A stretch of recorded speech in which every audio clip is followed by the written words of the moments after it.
What is up, everybody? It is Saturday night. We are here with another one. I am super floofy right now because I just got out of the shower not too long ago. I'm all cleaned up, ready to go, amped up, fired up, ready to get an alpha shiny if we can make it tonight, make it happen. We are picking up where we left off in our last Arceus gameplay session, which would be doing a shiny race for Alpha Crobat. He's going to be the first one that we're going to be racing for. And then depending on if that hunt goes well, we might end up going for Gallade as well, or trying out the new method. I haven't done the new method whatsoever in terms of just resetting for the alpha. I do have a shiny counter that I had already set up before, kind of as a joke with my first Kirby stream. So that's already set up and ready to go. So we'll have a counter to showcase how many times it takes for us to get the Alpha Crobat, how many resets. And like, I usually really hate trying to keep track via a counter, and trying to just like watch the progress, because I feel that that drives me absolutely insane, especially in longer hunts. I tend to not want to know how many encounters I've done, because that just feels painful at times. Like you get over, like you get close to 1,000 and you're like, what am I doing with my time? And then like 100 more and the shiny pops up. So we will see how things pan out. Maybe we'll get really lucky. I don't know. I have attempted these hunts before, and they took time, like any reset hunt does. So I guess we'll just have to see how they work out. But Alex, thank you for joining the stream. Look forward to hunting with you tonight, man. Anytime that you and I go toe to toe, I think it usually ends up being a pretty fun time. So, and you just got your shiny charm, so you got the fresh luck going for you, man.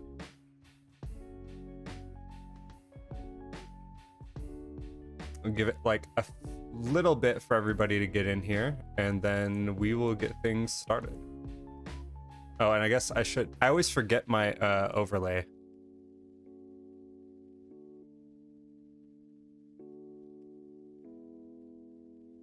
I think I changed it back. Yes. Okay. This one, we're good. We're golden. I like how I started Arceus on April 1st, and I'm done with everything at the end of April. Dude, you blazed through it.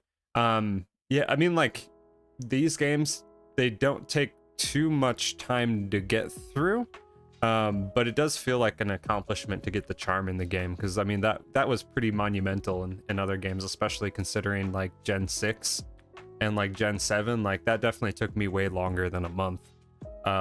So congrats, man. Like that's a huge accomplishment. I'm glad that you finally got your shiny charm, and like I'm excited to see what your luck will be. I mean, you already saw like glimpses of what my luck with the charm is on streams and such, so I'm sure yours will be popping off pretty crazy. Smoxy, the shiny luck thief boy, in the chat, welcome. Good seeing you as always. Glad you're here. Your artwork was so fantastic, Smoxy. That was incredible. Like every time that you post in the Discord, I'm blown away. Absolutely. Though this one was no different. So like, thank you for sharing your art with us. Like it's really awesome. One of our first interactions was you sharing up your art with the stream, and like I just love seeing it. So thank you. Happy Ambipom, first time being here for a stream. I saw you sub. Thank you so much for being here and for subbing and coming on the stream. We're gonna have a good one tonight. I think it's gonna be pretty fun. Appreciate you being here. With you being new, I mean, like, we're a pretty new community and channel as well. Been doing this like about a month ski on and off in my free time, and I'm really looking forward to continuing to play Arceus, continuing to do hunts, but more importantly, play a bunch of other games as well as we lead up to Gen 9. And I'm going to be playing both the Gen 9 games. I might do a simultaneous playthrough of both of them. I just got a second Switch. I don't know if you guys saw, but we got a second Switch the other day. My wife has really been frustrated a little bit with the fact that like I was taking up all the Nintendo time, She wasn't able to play Animal Crossing or something, you know, when I stream, and that's a good way for her to unwind before the end of the day. So she's upstairs with the new Switch playing on that. I started playing Animal Crossing today too. I have never really like felt like playing, but you know what, like with us having the two Switches, she kind of helped me through the start of the game, and I started my island today. So you are so welcome, Smoxley. Thank you. Randomly just found while scrolling on the feed. Well, I'm glad the algorithm is doing a little bit of work for us, and that you showed up here. Happy that you're here. Absolutely. Forget how I found you. I might have been scrolling through the live tab for shiny hunting like I usually do. Yeah, like so one of the things that I was kind of curious about was like starting this up, like obviously going live and whatnot. I didn't know what would really be recommended to people, or like what would come through to people, but I have noticed at least that there's not all that many people that really stream like super late night. And so I think that that's kind of been a blessing in a certain sense, is that like we typically are late enough to the point where a lot of people end up rating us, or we're getting recommended from other people just not being live. So I don't know if I'm always going to do late nights, probably because of the work schedule and the family and such, but it's been good so far, and like it's definitely helped me make connections with people and help people find the stream pretty quickly. I think a lot of people were getting bounced here from like the Beacon of Nyx videos and streams and the like as well. So I know that definitely has been a factor, looking at some of the analytics. So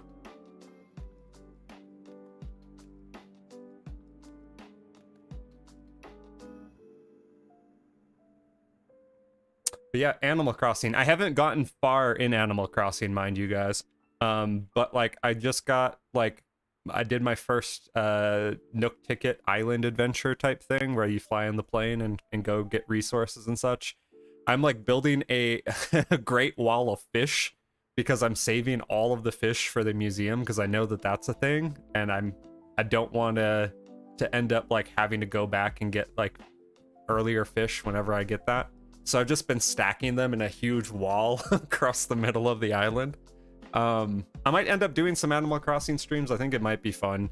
It seems like a pretty chill game. Kind of would fit with the I guess the vibe of the channel. And I've been having a lot of fun playing it with my wife. We're waiting for our like online account to like run out so that we can resub as a family plan. But right now we can't go to each other's islands because like the way the Switch works with you have your profile on both Switches, but you have to designate one as like your primary Switch and then one as your secondary Switch, and people can't play the same games depending on who bought them. And so like for some reason my account ended up buying Animal Crossing, and it just threw a wrench into everything. So that's been fun. Just trying to figure out how like we can both play. She wanted the new island, but she ended up just taking the old island. I don't know. It's crazy. But it's been fun. It's definitely something different, and like something that I don't know why I started playing it. It just felt kind of like a good idea, and she was having fun with it. So I was like, I'll give it a go. And I liked Pocket Camp. I played a lot of Pocket Camp before. Y'all better be liking, threatening them. One of my late night slots. Thank you so much, Smoxy. Appreciate it. I got a 5-star island and stopped playing. Yeah, I'm definitely late to the party, but that's like, I don't know, that's the theme of the channel, is me just being super late with games that like everybody's already beaten or played. But hey, better late than never, I guess. So alrighty. So we got an encounter tab that will go up as I hit the plus button on my keyboard. We've got a sub goal. We've got a music tab playing. We've got recent subs going. We got all sorts of text on the screen. I think it's time to get into it. Has anyone here paid off their debt to Nook? Isn't like the point of the game that you're always in debt to Nook? But yeah. I thought like that was the scoops, was that like he always finds a way to just weasel you in. From like the aesthetic portion, I really appreciate the whole raccoon thing and like the tanuki or whatever. It's not tanuki, but like the similar word for the raccoons, and that like the items are leaves and whatnot. Oh, you can. Interesting. I don't even know what people would do at that point.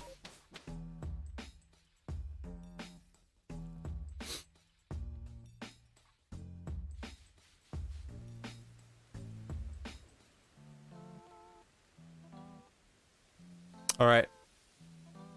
So, for those that do not know how this works, there's a Crobat in this yonder cave over here. And we are going to save right in front of this. This basically will let us do resets. This will let us reset all of the spawns in the cave every time that we reset the game, and will count as an encounter. Alex, are you ready to start? You let me know. Restart their islands is what they do. Yeah, they just buy another Switch and then restart another island.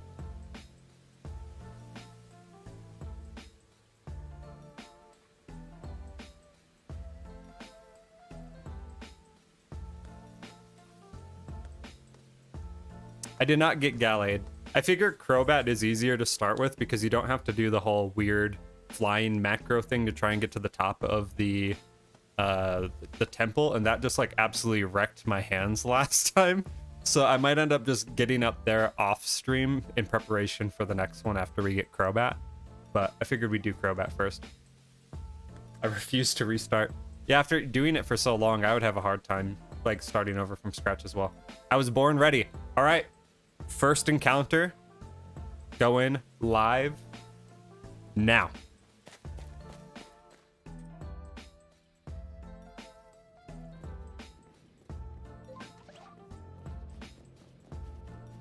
It says 2, but if the tracker's off, then I will check it.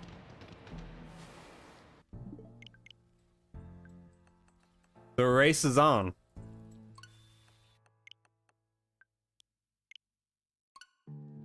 My resets might take a little bit longer because of this, actually. We'll see. Because that's what it does when you have the secondary Switch now. It like references the main account as like, hey, is he playing this on 2 Switches? Is he trying to double dip on this game? And if like someone's playing the other game, or if like the main account's playing the other game, it's like, we don't do that here. Like I was playing Animal Crossing and my wife went on one of the profiles that we had transferred the save over from to like delete my daughter's account, because she was going to start up an account on mine, but it wouldn't let her do that either. So I don't know. All in all, we're probably going to just end up buying like another hard copy of Animal Crossing just to play like on one of the Switches.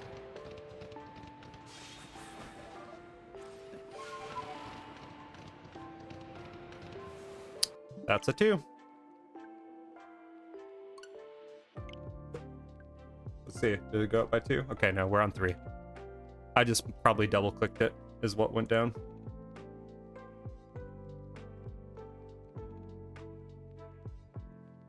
But that was like, it was such a headache to try and figure out how to do all that stuff.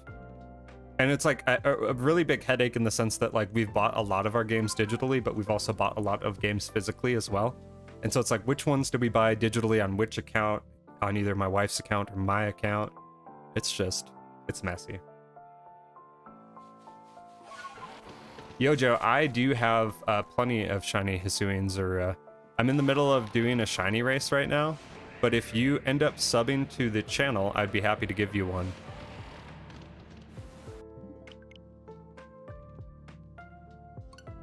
I hate the way the accounts are set up. They claim it's perfect for families and then make it hard for families to play on. It seems, yeah, that's what I'm saying. Like it's really frustrating. And like, to me, I get that they don't want people to be like sharing games or whatever, or sharing digital copies or endlessly sharing them. But like, what's the harm in one account versus another? Like playing up when you already have bought a second console. Like, obviously, I've given more than my fair dues to Nintendo by buying like a brand new Switch, by buying 2 Switches now, and then all the games for them, you know?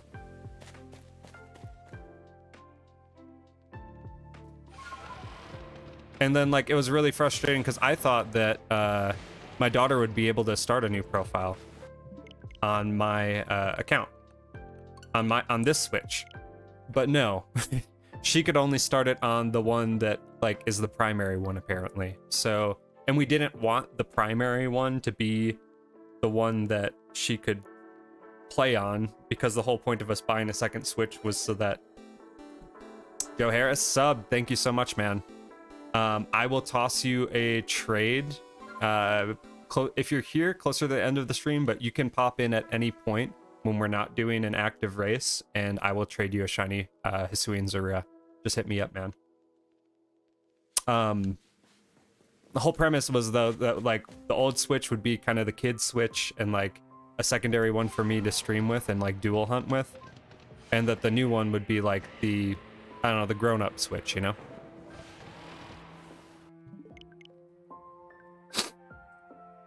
But now it's like that's not even really a possibility in the truest sense.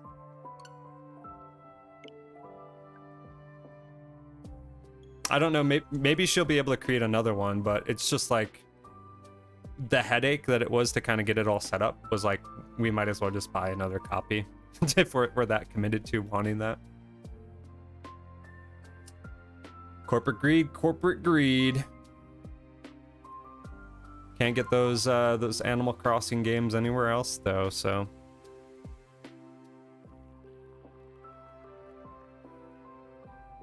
Got the Riolu at the bottom of the screen too. I have yet to see that Riolu pop shiny though. It can definitely do so on the screen.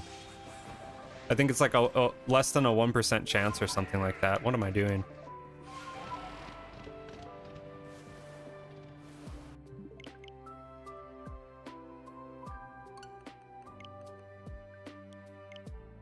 I keep hitting cancel. I think Alex is probably going to win this just because I keep messing up my buttons and messing up my run.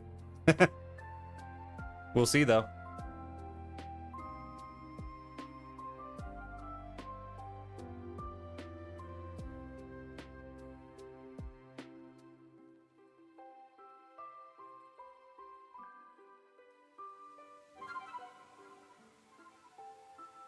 You're talking the multiple switches? Oh, the Riolu thing. Yeah. It was really interesting to set up. I'm messing up because no, Alex, you can't climb? Wait, what? Or are you just saying, you're saying that you are messing up the climb ability? I'm like, how did you get the shiny charm without being able to climb?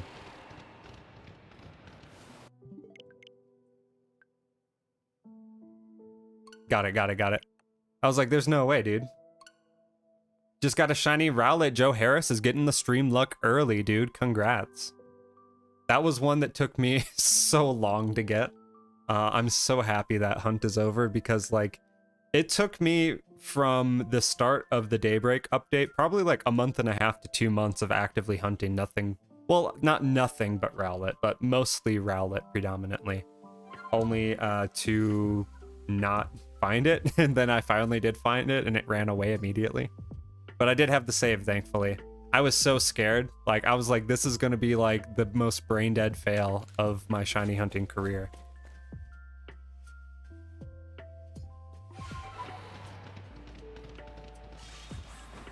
But we got it.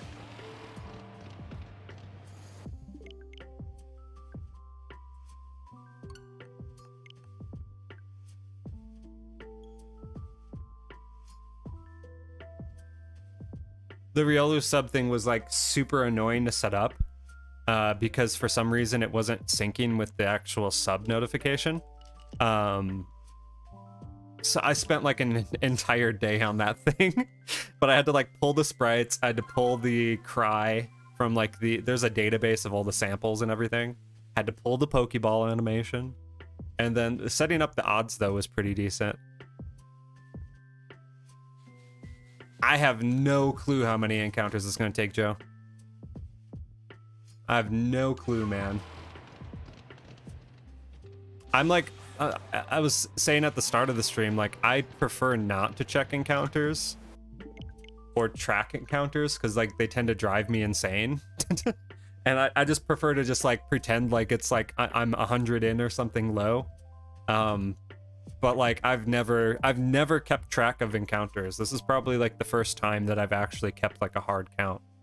Every other time, like I've just kind of played it by ear and like been like, well, yeah, it takes me about, I don't know, 30 seconds or so for an encounter, and I've been at it for 20 hours, so I just kind of do the rough math or whatever.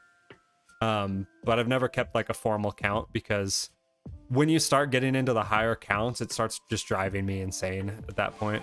And one thing that I have to be really careful with is like the keeping in mind the odds too, you know? Like this is a perfect dex one, so it's like 1 in 600. So I don't know, I tend to be pretty lucky. If I were to make like an informed guess, I would probably say maybe like 700. Maybe less. 11 encounters to get a shiny Zubat.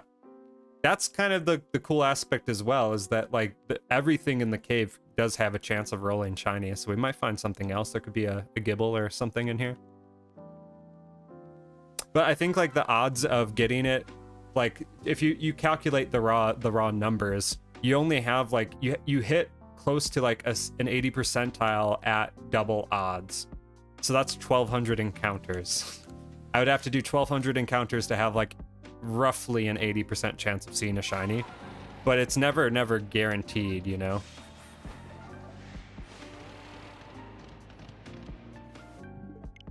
But hey, like people have found shinies on their second check, you know? Anything's possible. Even though I just met you like a couple minutes ago, you seemed like an underrated YouTuber. Dude, I appreciate that so much. Thank you for the kind words, man. Haven't been doing it long at all. Like it's been a month. But that is a point of feedback that I have gotten pretty consistently from people that pop in new to the stream. And that just is, it's super encouraging to me, man, because like something that I do deal with quite often is, both professionally and personally, is imposter syndrome, where it's like I just second guess myself a lot. And I was almost doing that to the point of not streaming at all. But I finally just like put my foot down and was like, no, I gotta try for it, you know? I gotta try it. I think I would be okay at it, you know? But like having people that pop in and like say things like that, and also having people like Alex, Smox the Cryptid, you guys pop in stream after stream and come back, and like that just means so much. It means a lot to me personally. It really does. Knowing that you guys are supporting me and like having a good time and keeping me company most of my nights, like you guys mean a lot to me.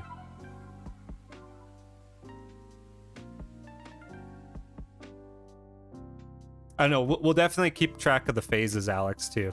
If one of us gets a shiny, we'll do like a +1 type thing. Second guessing gets the best of people, but you're doing a really good job. Thank you, man. 100%.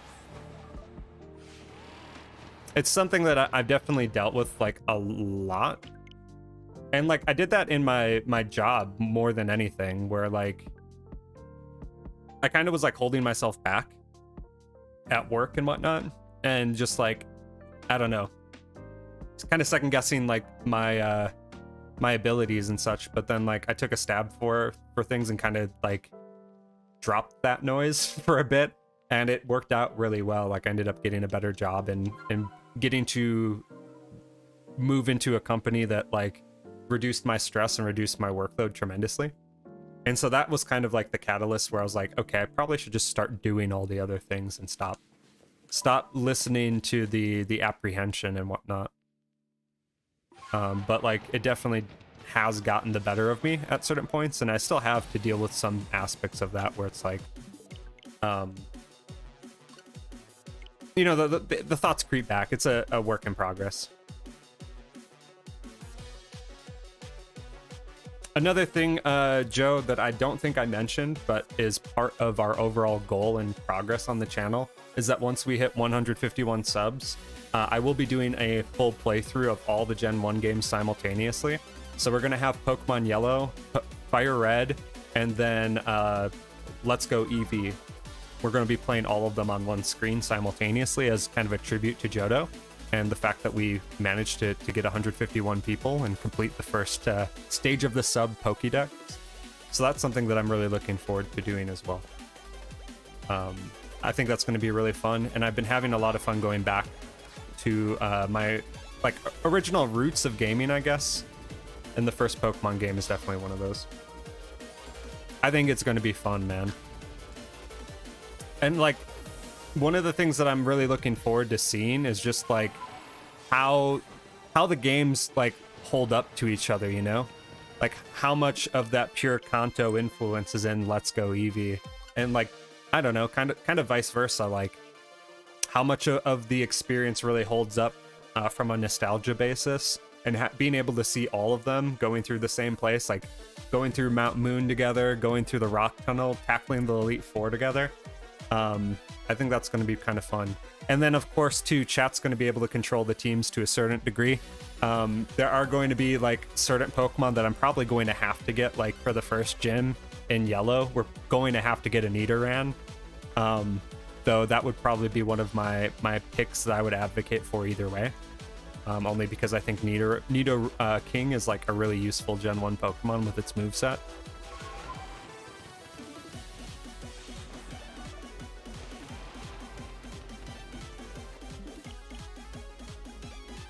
But we'll see.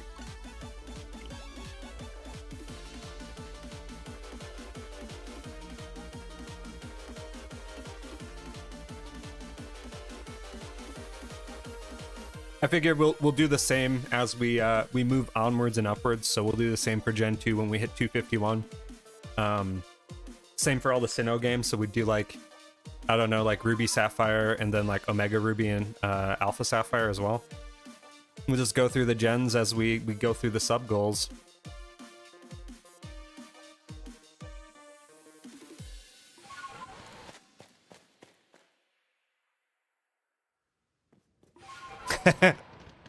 We'll see how far we get.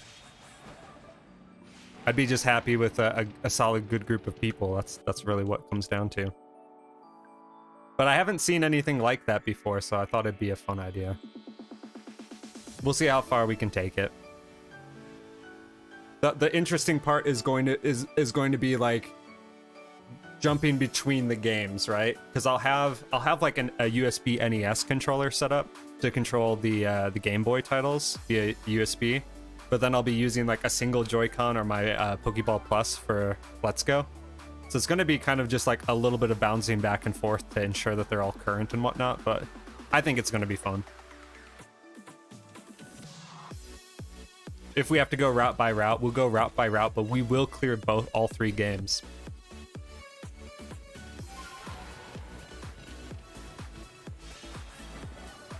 And like, we're so close too.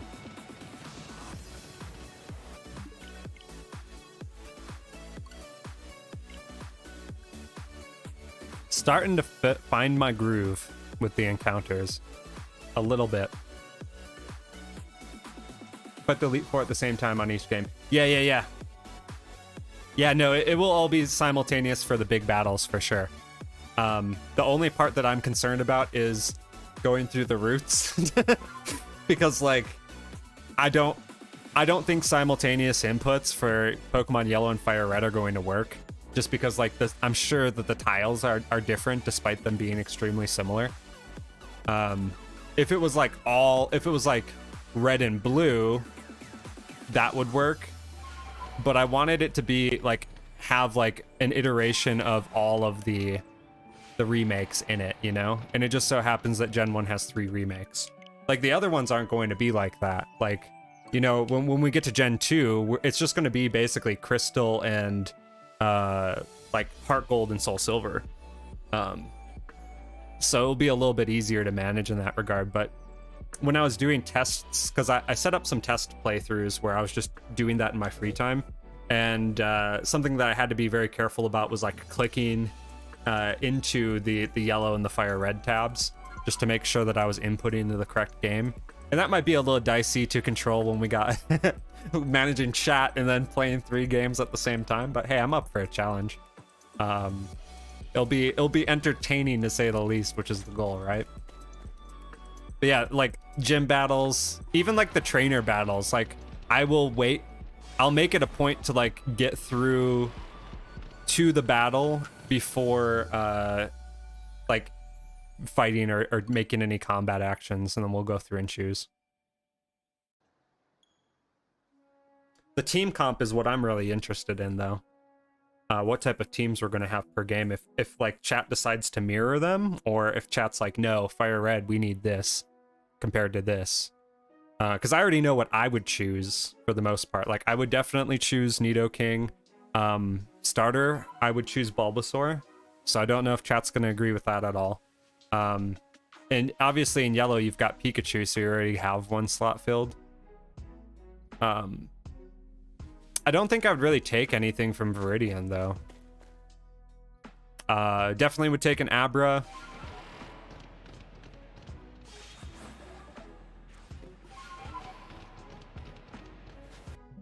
And then we'll have to see from there. I mean, those would be like my three. Nidoran, Male, Bulbasaur, Abra, Starmie. Starmie for sure. Voltorb, probably. And then last one. Dratini, maybe? Those would kind of be the strats. But I digress. Chat's going to be in the driver's seat, so it'll be up to you guys. Sink or swim.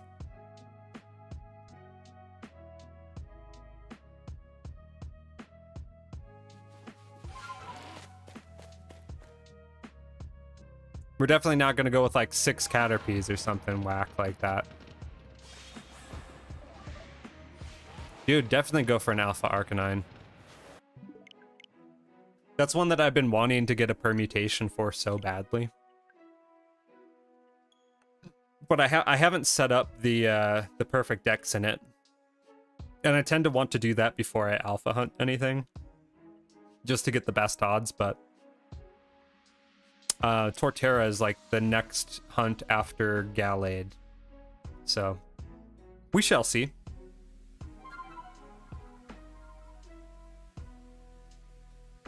If you get an Alpha Arcanine, though, I'll be really jealous. TBH. It's just such a cool Pokemon, man. I do have the Shiny Charm, absolutely. I tend to no-life Pokemon games when they first come out to get the Shiny Charm. So, like, I think I got it on day 3 or 4. Like, it was really early. I did the same thing with Sword and Shield. I'm gonna do the same thing with Scarlet and Violet. I only really play Pokemon games to shiny hunt in them.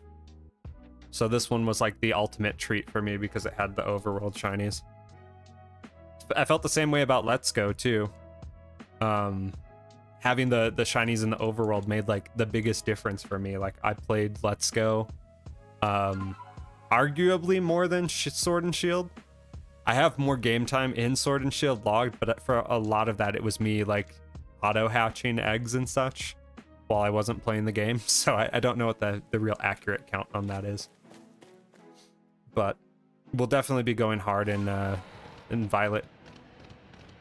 I'll be getting both games. New starters, I actually really like them. I know like people have been kind of memeing on Quaxley, I think it is, a little bit. But I think he's going to turn into something pretty decent. And I do like him more than I like Sobble, arguably. I definitely would choose Sprigatito, the grass cat.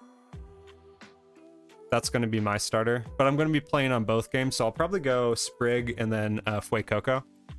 My wife is like is very strongly opinionated about Fuecoco being the best one, so the hard part for me, because here's what I did with when Sword and Shield came out, or before it came out, you know, like there's all those leaks, right?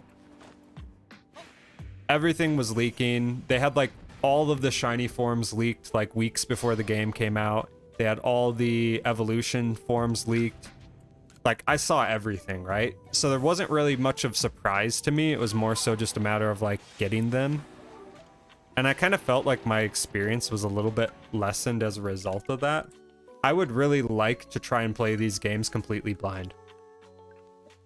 I do know the region is in Spain. I'm actually kind of excited for that. I was hoping that we would get something more along the lines of South America, because I just felt like we haven't really gotten a zone that's like jungle and like, you know, rainforesty and that type of stuff. I mean, we got like Tropical Island and Sun and Moon, but like I think like South America would have been tight.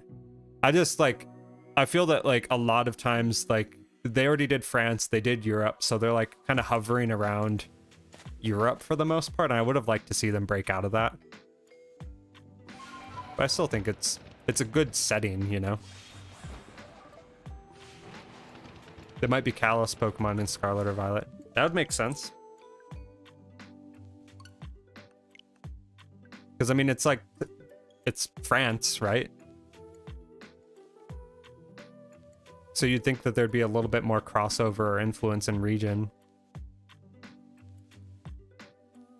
But like, I'm trying to, I guess the point I was trying to make was, I want to try and see if I can get through the next like 8 months or whatever it is, to not be spoiled.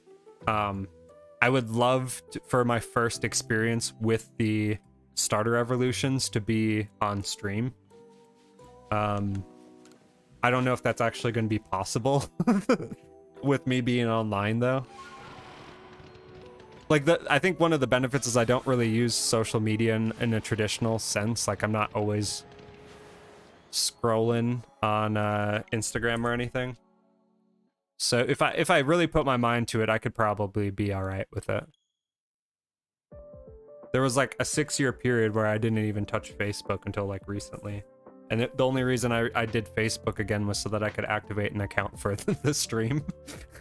So that I could stop like, you know, barraging my dad and my uncles and aunts with pictures of Pokemon that they have no idea about. I was like, hey, I'm gonna actually link this to an actual page for the stream, so if like you guys want to support it, you can, but you don't have to. The funny thing was that, so like, I left my job that I had worked at for like 11 years in July of last year, right? And like the bulk of my contacts on my Facebook were either like people I knew from work or like my old bosses or like family members. And like my dad's an old dude and he's like one of 10. And so my family on his side is pretty big, right? So I pop into Facebook and I'm like struggling to understand how to work it even because I haven't used the platform for like 6 or 7 years. And it's like, it's a completely different beast now, right?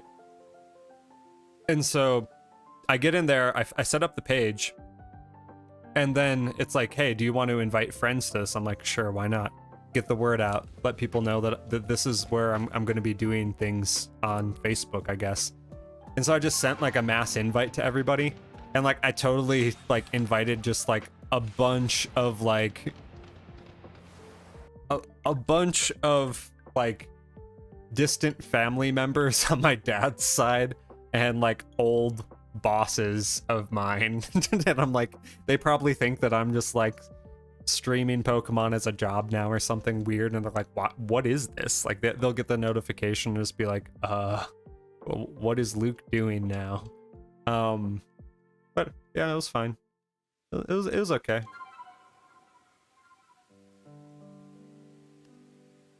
It was really bizarre because I hadn't used it since 2016. So like there were people that were commenting and like saying stuff on my my page that I totally didn't see whatsoever, and I was just like, well, too late on that one.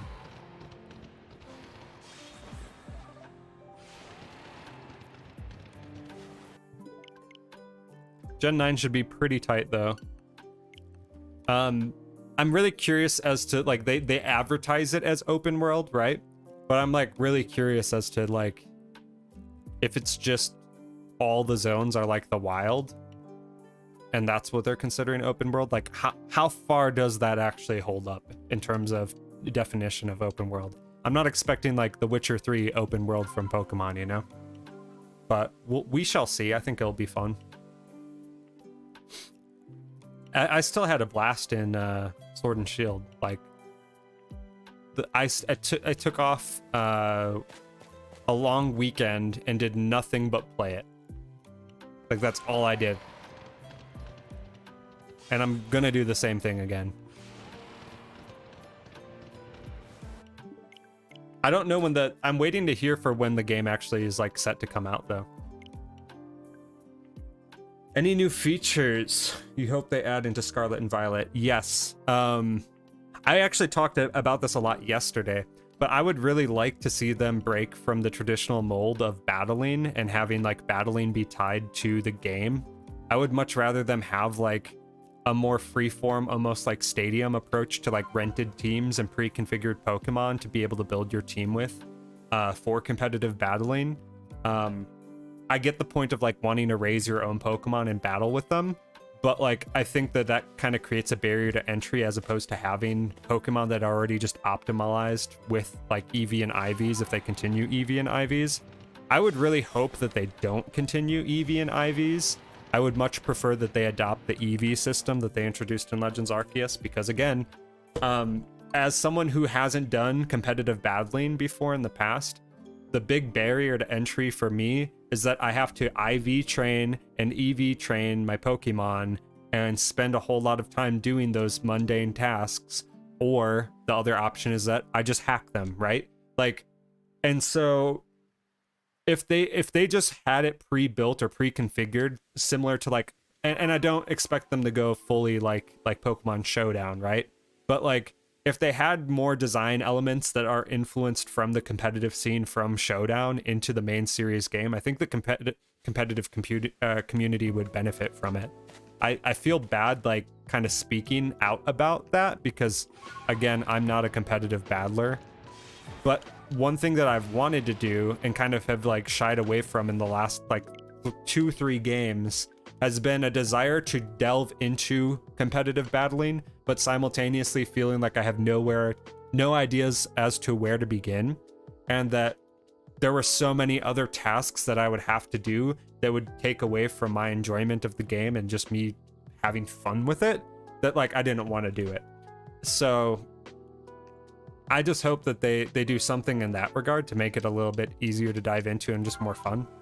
I would like to see more methods of shiny hunting, other than just Masuda, and then like more than just Sword and Shield, right? I definitely want to see overworld shinies. That would probably be my top thing or feature request that I would want to see.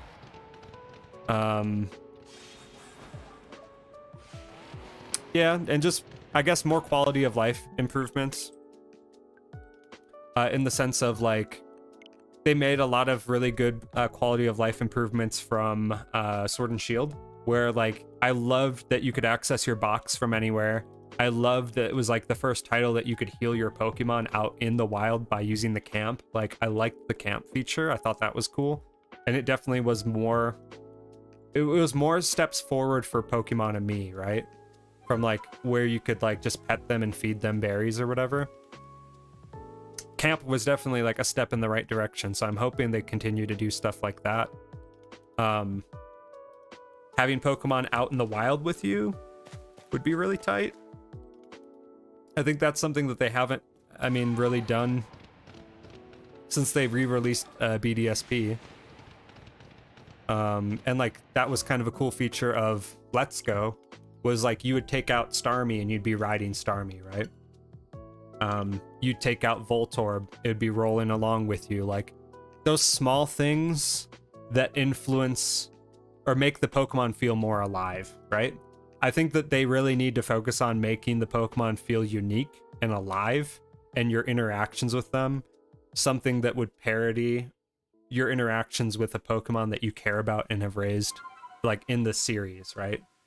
Alero, welcome to the stream, man. We are racing right along for Alpha Crobat.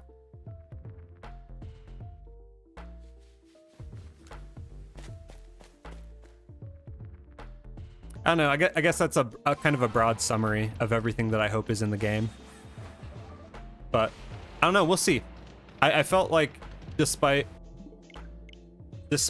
like a lot of people hating on Gen 8 because of Dexit or whatever, I felt that like a lot of the core gameplay features that they added to the game were good ones. I just wanted to see them taken like way further. I wanted to see more of a Legends approach in Gen 8, and it didn't really bring that to the table. It made a lot of quality of life improvements that I felt were really valuable. Dynamax adventures were kind of fun for a little bit, and then they got really frustrating. After you go through like hundreds of them and don't get your shiny legendary, they got kind of annoying. But it was a different type of gameplay, which I appreciated. So I don't know. I just hope that I hope they're slowly realizing that they don't need to reinvent the wheel with every single game as much as like it feels like they feel they need to.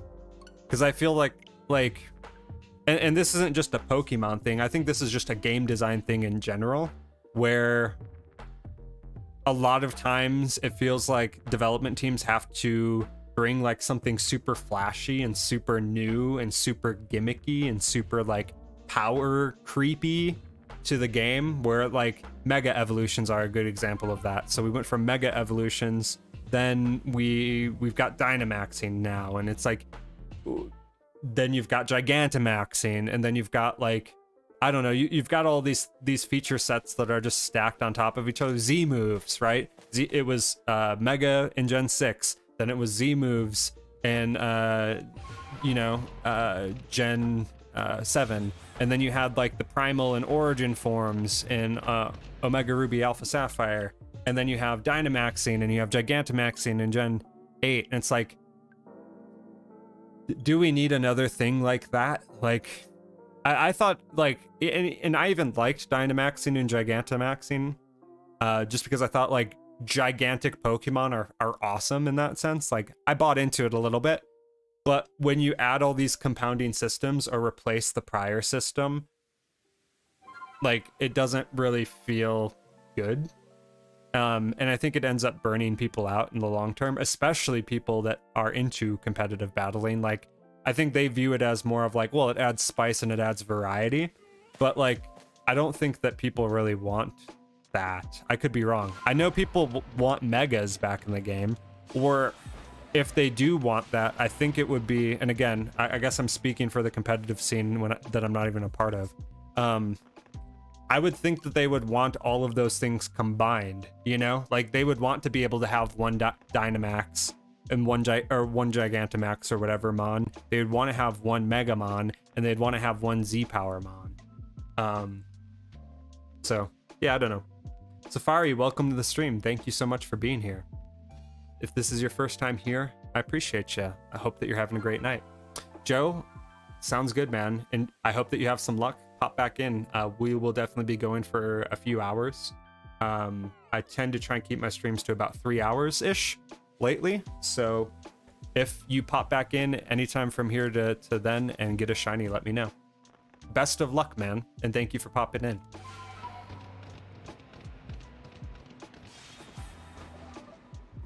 Time will tell. I think that I really need to spend time battling, though, and kind of document my learning experience and just being terrible at competitive, because I know I would absolutely suck, but I'd love to learn it. What do you think of people wanting to add a sound type, especially the competitive scene? So basically, so like a type of Pokemon that are specifically sound, or like moveset, or both. I think that it would make sense. Like, it's really weird to me, like, what, I don't know, like certain ROM hacks will make certain types, like Pokemon Prism, right? It's a ROM hack that I started playing, and like, I didn't realize that there was other types of Pokemon that they added into it, like a gas type or something. It's not poison, but I don't know, something else like that, and like a radioactive type and stuff. Like, I feel like they could add more typings to it. and it'd be fine. I think that like they already kind of do that with certain types of moves, where it's like you have like throat chop that would stop like moves that emit sound or whatever, and it would just be easy to kind of like rebrand those, I guess. So far nothing. Hey, same here, dude. We're in the same boat, neck and neck. Got it, Safari. I appreciate it. If this is your first time here and you're having a good time, feel free to sub at your leisure, at your preference. We hit 151 subs via the sub tracker below. I will be doing a full Gen 1 playthrough of Pokemon Yellow, Fire Red, and Let's Go Eevee all on the same screen. Zordia sound type moves, sound-based Pokemon, and they clarified ways it'll balance the types competitively. Yeah, like, here's the thing. I think that not that you should be completely just caving in and giving things to those players, but if there is like a preference or if there is like a suggestion that they're making that would make the experience better, that it should really be taken into strong consideration. And I don't think that there is that type of a feedback loop with Pokemon yet. I think a lot of devs like struggle with this, where like there's like this discordant like vibe between what they're designing and what they think would be fun for people and what the people actually want. Like, I don't think people were clamoring for on the competitive scene. And again, I could be wrong. I'm not a competitive battler, but I do not think that they were clamoring for a different type of gimmicky moveset power turn thing in Gen 8. Like, I think that they wanted Mega Pokemon, and the biggest thing that they wanted is they wanted all the Pokemon from the prior games in the game, right? But instead we got Gigantamaxing and Dynamaxing. It is what it is. I think it brought some difference of technique to the competitive battling, and like that's good too. But I don't know. I would like to see more focus put on like on that side of the game for those types of players. And and I'm a shiny hunter. Like I don't like get down with battling all that often. I tend to try and shy away from it.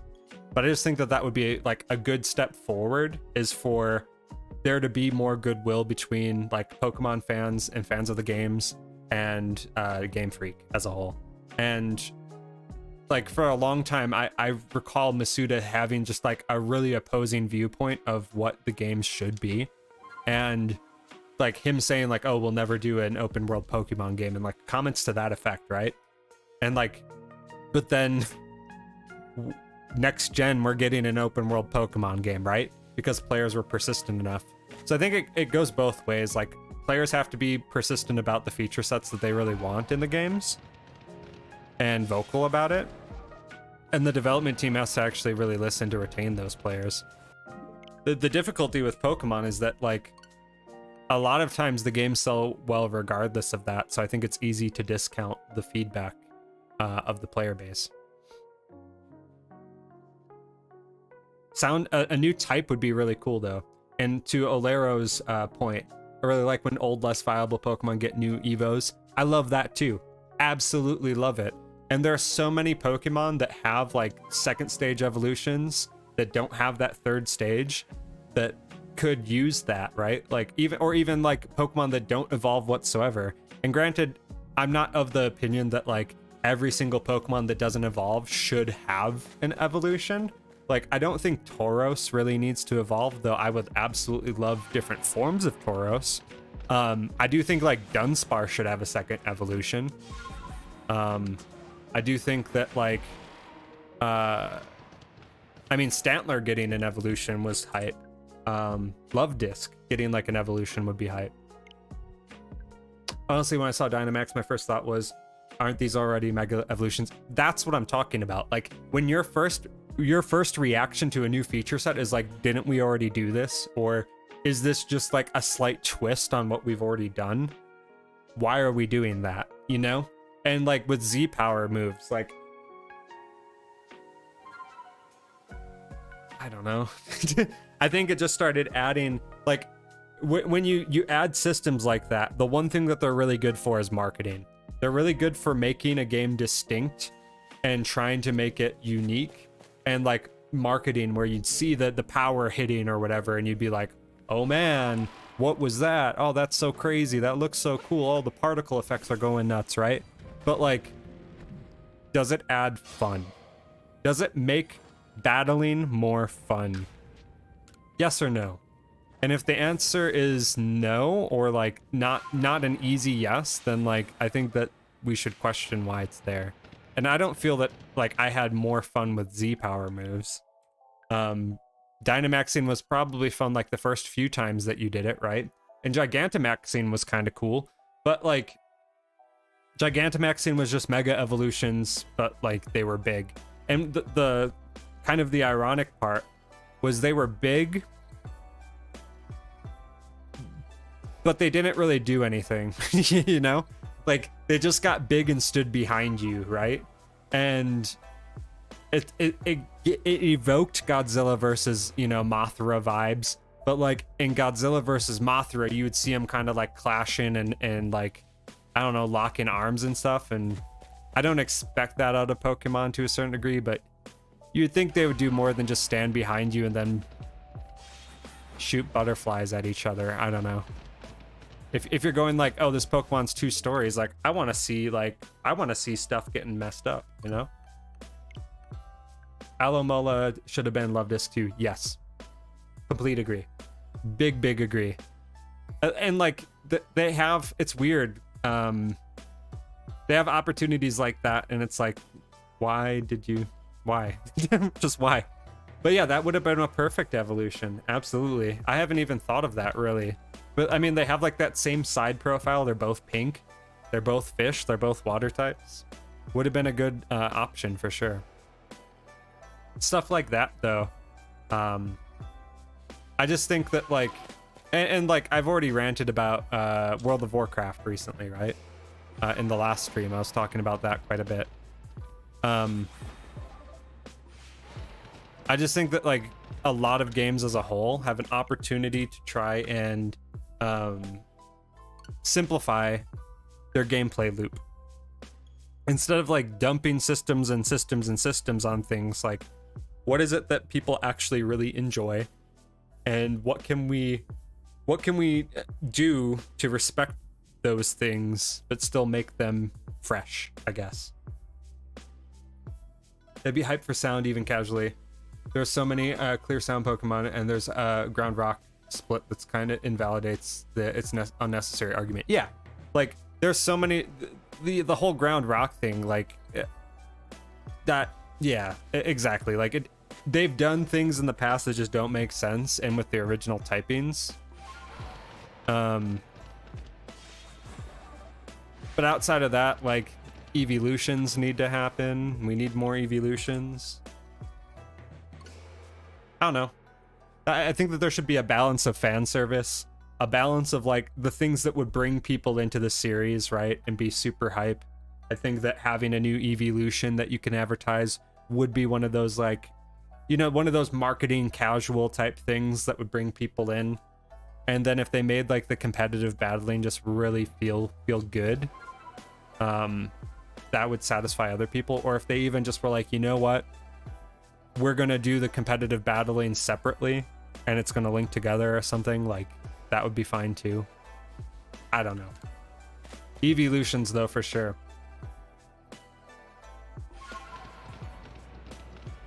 The weird thing is that like, so people were I mean, people had been asking for a Gen 4 remake for so long, right? And then like it finally does come out that they're making it. So it's like, but like I feel people have been asking for new evolutions for just as long. And maybe there's like some holdup with the art person that makes them. Because I know that there's been like one artist that has made all of the evolutions, and like she's made a few other Pokemon, like I think Emolga or something.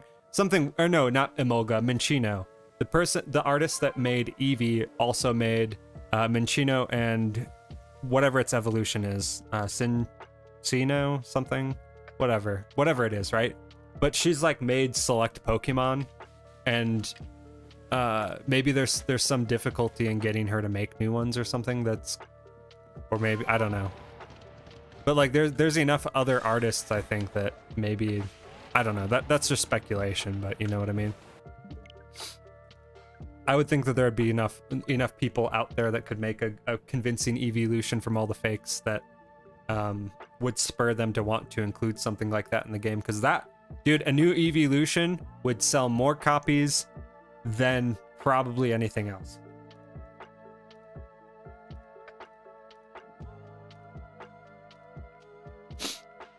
Yeah, it's like, it's oddly bizarre how, because like it's not just they've split the art team for each. I mean, even going back to the first gen, right? Like they would contract specific artists to make each Pokemon sprites and the artwork for them, right? And a lot of them didn't match up. We already talked about the Japanese ones, right? But that's actually why Dratini and Dragonair don't look anything like Dragonite, is because there was a cutoff where one artist, they batched them out or something. So it was like they would have one artist do 5 Pokemon or something along that line. And so one artist did Eevee and all the evolutions, and then like one artist did some other ones, and they did Dratini and Dragonair, and another artist did Dragonite. And so that's where like you have like 2 consistent form factors of like a snake with like these fan ears, right? And then you just get this like Barney the dinosaur looking yellow thing that doesn't look like either of them. Like, yeah, Dragonair totally turns into that. Totally. It was just because of the art styles. And then like they made them and they're like, well, this is the 151. And then they haven't really like changed them at all.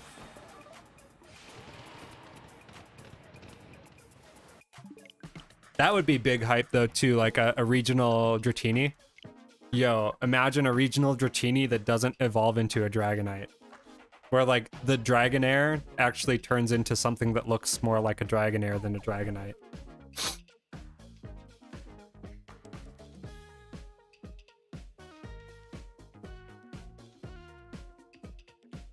I would go nuts for that. Because like I always have hated evolving my Dragonair. Because I'm always like, I like this thing more though. Like I don't want the fat little winged dragon guy with the spike on his head. Yeah, regional Dragonite that actually looks cool. Like a Dragonair? I don't know. Because like Dragonair looks cool. Why can't Dragonite look cool? That actually looks like the line. Yes, exactly. I would go nuts for that. Gyarados would have made more sense. Yeah, exactly, right? Precisely. Gyarados does make way more sense than Dragonite, for sure. And like that's the sad thing.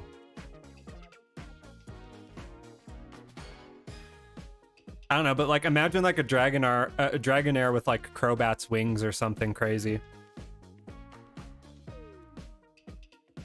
More like a wind serpent.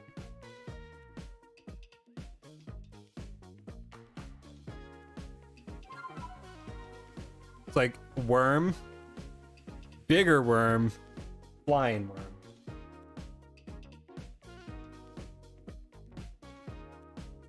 I wouldn't even want it to have legs, I don't think.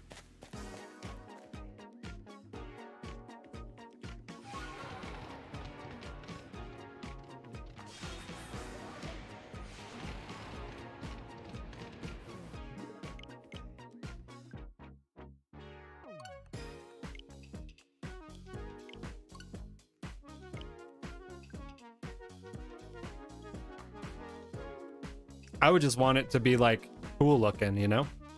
Super cool looking, and oh dude, and it could have like a way longer horn too. It would have like a way longer horn, it'd be a special attacker, and it would just drop like mad crazy ice beam damage or something like that, you know?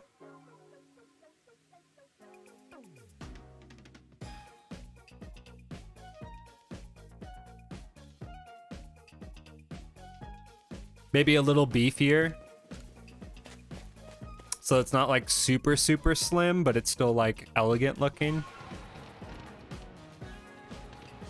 I'm not an artiste, but I'm an idea guy, that's for sure.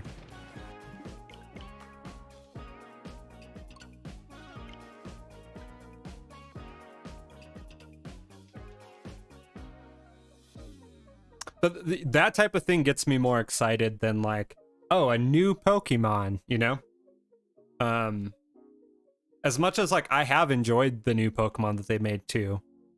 Like Gen 8, like I can't say that I disliked anything that they brought to the table. Ice Cube, a little bit. It was funny. It was funny. I thought the fossils were actually kind of fun. Dude, like so legit, I don't know why, but like I literally like a week or two ago realized that it wasn't Dracovish. I think it was Arctovish. The mouth is facing upwards. Like I didn't know the mouth was on the top of the head because I just saw the eyes and was just like, oh, that's kind of weird. But like I found that out like yesterday. Like the introduction of regional variants really opened up Dragonite potential reworks. Yes. They need that so bad. And like Onyx too. Make Onyx viable. They could completely change its typing stats, it'd still work. Yeah, exactly. I don't know, more Ice Dragon would be cool.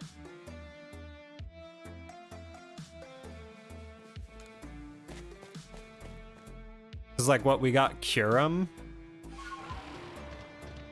Like what other Ice Dragons are there?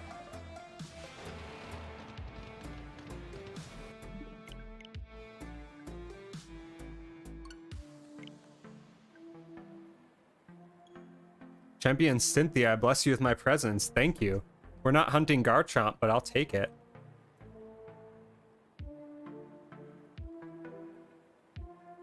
I'd rather take a blessing than getting OHKO'd by a Garchomp. So thank you for being here. How's your night going? Onyx is a major disappointment when I found out that such a large cool mon was essentially useless. Yeah. Yeah, like...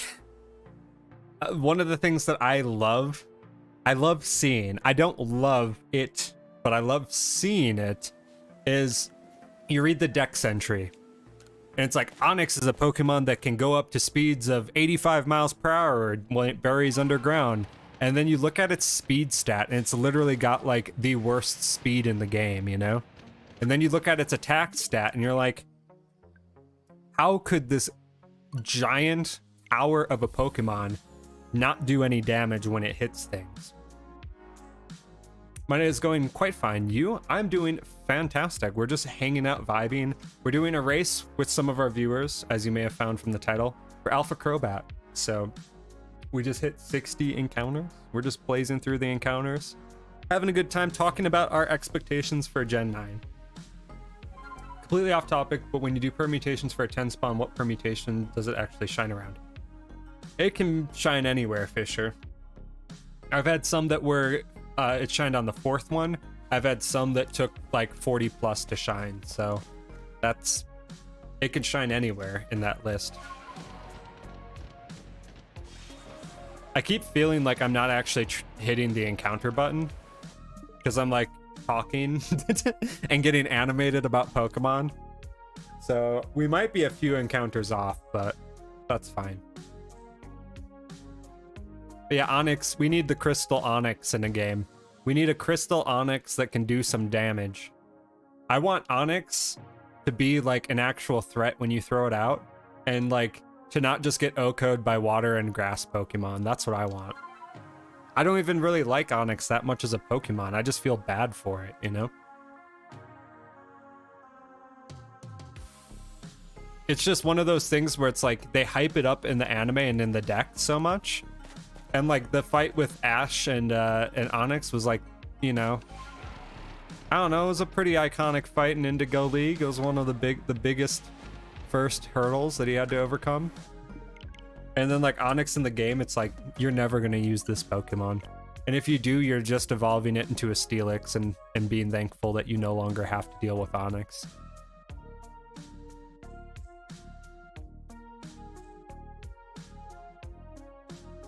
Fisher, is there something specific that you're doing permutation hunts on tonight? I am curious. You got my interest, man.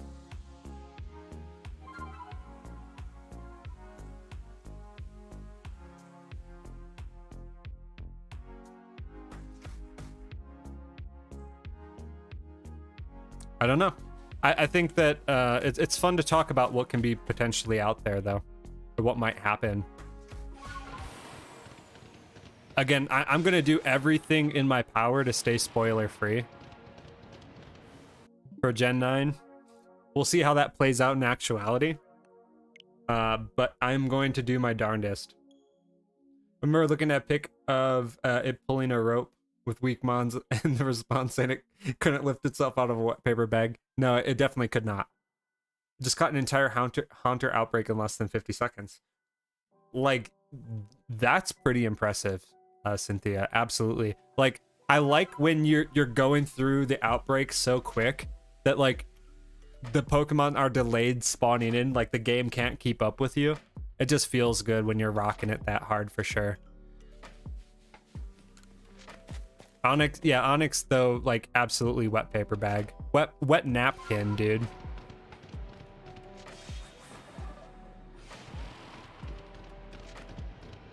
I've talked about the movie, like, Pokemon I Choose You a lot, but there was, like, Onyx and that were absolutely terrifying. And then the Onyx that you encounter in Pokemon Sword and Shield when you go into the wild for the first time was actually quite frightful, only because it was such a high level. And, like, it just would stomp your starter, right? But aside from that, aside from it just being a big, intimidating Pokemon, like, stat-wise, it doesn't have the stats to match it. It needs to be a bit more beefy. Its catch rate is absolutely... The only thing actually intimidating about Onyx is its catch rate. I remember hunting that thing in Pokemon Let's Go and trying to get a shiny one, and man, that just took ages trying to catch those things. I hated them so much.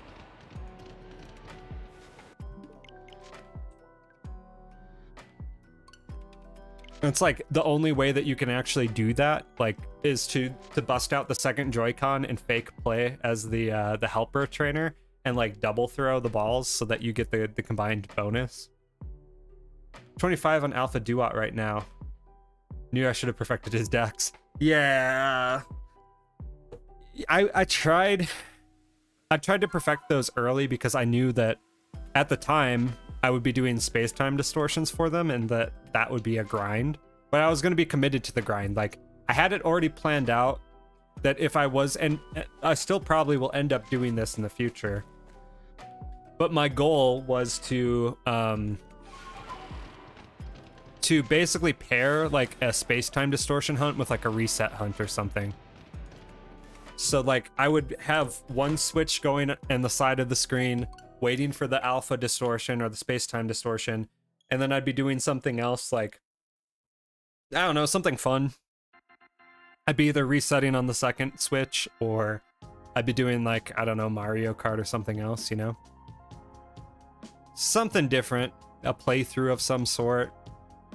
I was thinking initially pairing it with Coliseum, but we'll see.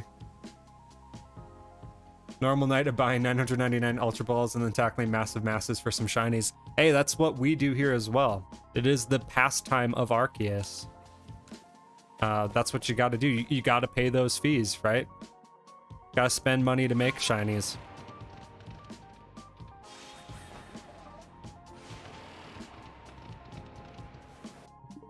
Dude, I didn't realize I was so low on Ultra Balls. Holy crap. I usually start wigging out if I hit, like, 600 Ultra Balls. I'm like, oh man, I need to restock. I'm at 265 right now. Ooh, that hurts me. That hurts. I'm gonna have to farm up some money, like off stream or something tomorrow, maybe. Need me that distortion sneeze. Yeah, dude. I got all the Porygons maxed out, so maybe I'll grind those tomorrow. We'll see. Just got my first shiny. Amber, what did you end up getting? That's exciting. This is your first shiny in Arceus, I'm assuming?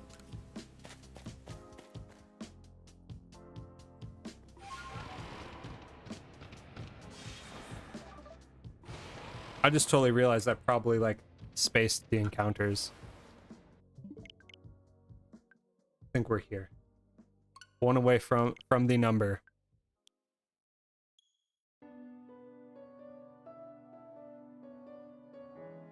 I'm pretty sure my first shiny in this game was Murkrow. I want to say it was Murkrow. I was hoping I would find one in my playthrough just randomly, but that did not happen. Though I am debating doing a fresh shiny badge quest with only heavy balls as a shiny lock challenge in Arceus and doing a full new playthrough of it on my second profile. So maybe that will be a thing.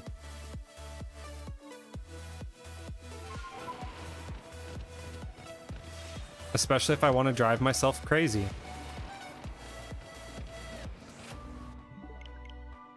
My first shiny in Legends Arceus was a random Mothim, and shortly after I found a random shiny Alpha Mothim. So you got the full grouping. You got the luck initially, and then his big brother was shortly behind. It was exciting. Even finding them now is exciting. I remember my first shine. Yeah, like there's something about the first one for sure. Seeing those sparkles pop up, hearing the sound for the first time in the game, because like I was watching all of the footage of the game and shiny hunting. I was watching all the A-Drive videos. I was watching all the Austin John videos. I was waiting to hear that sound because I'm like, I do not want to miss one. I'm not going to fail one if I see one randomly. So, oh, Amber, it was Growlithe. That's so good. So good. Congratulations on the Growlithe. Such a good little guy to take with you on your journey. Me over here falling asleep and waking up just to go into the cave. Yo, give me like an hour and I'll be right there with you, Alex. My first ever shiny was a Metapod. Funny story, my first shiny Pokemon ever was in Pokemon Go accidentally on Community Day for Mary. I didn't realize that Community Day was even a thing because I had taken such a long break from the game. I got really frustrated and was like, you know what? There's only Pidgeys and Nidoran showing up. I'm bored. I'm gonna stop playing this. And then I don't know what it was, but we were going out to get ice cream or something. And I just load up the game. I'm like, oh, this is weird. There's all these new Pokemon here I haven't caught. Like, oh, look at all these Mary. And as I was trying to order my ice cream, I got a shiny Mary and didn't understand what was happening. Metapod's a good one though too. Absolutely. I love the Caterpie line. You know, these Team Go encounters feel mad different after beating their boss. I'm just saying. I feel you, champ. Yeah, like I actually keep finding some like kind of rough ones where like one or two of them have actually been somewhat difficult. Haven't gotten a shiny from a grunt though yet. I got 2 shiny Community Day Alterias that I still can't evolve. Yeah, the 400 candy Community Days kind of feel like a slap in the face a little bit. Because it's like, have fun evolving this. I don't get this shelf. I've seen 15 shiny Duots before though. Yeah, because it's all using the same one. It's good that you got the Duot in the stack. At least it feels like it's not going to be a complete waste when that happens, Fisher. I've had like Onyx permutations where I haven't gotten anything.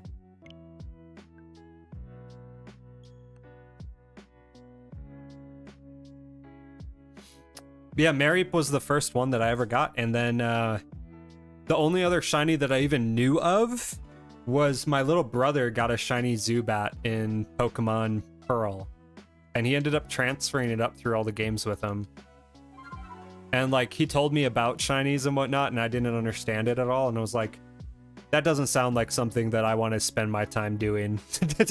And then fast forward years later, I end up going back through literally all the gens and doing every single method, like every single way that you can get a shiny Pokemon in the game, whether it be Gen 2 Crystal reset hunts, Gen 3 like starter reset hunts, Poke Radar in Gen 4, Masuda method, egg hatching, chain fishing, SOS, you name it, you know? It just kind of bubbled up from there. It's 1 in the morning and my dog won't shut up. Yo, my dog's that's real Bork hours for my two. Stuffle sounds so adorable. Precious baby, my heart squeezes. I actually think, like, to me, the cutest sounding Pokemon ever is Phantom. I think Phantom sounds so cute. So cute. Just like that pitiful little, like, wail that he does. Oh, my heart. Every time I hear Phantom cry, like, it's like his little ghostiness is wrapping its little arms around my heart. I love Phantom. A little fight and animation it gives. I know exactly what you mean. Hey, he's gonna shine just like the Crobat Fisher. You know what's up. Best feeling of seeing your starter that you met at level 5 become a level 100. Yeah. Like,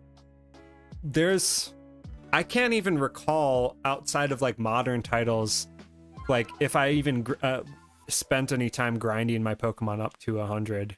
Because like I felt like rare candy was kind of like cheating a little bit, so like I wouldn't use rare candy to level my dudes up. And so like the closest that I got to actually like grinding it out though was Gen 3, and I had my Swampert that was like level 94, 95. It was 94 or 95, something like that. From just me like farming the Elite Four repeatedly for EXP for my other Pokemon. Man, I love Swampert. Wait, let me see in Pogo or another game. Are we as far as Phantom goes? Cricketune has a pretty good one. Gotta get the Delalo whoops.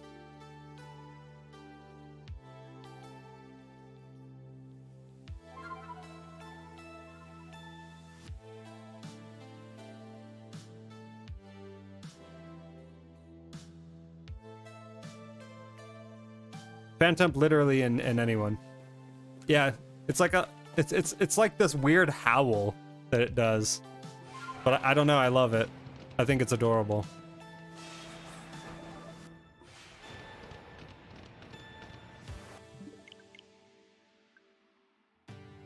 Caught a shiny Cricketune today. Alex got the +1 going with the shiny luck for the day.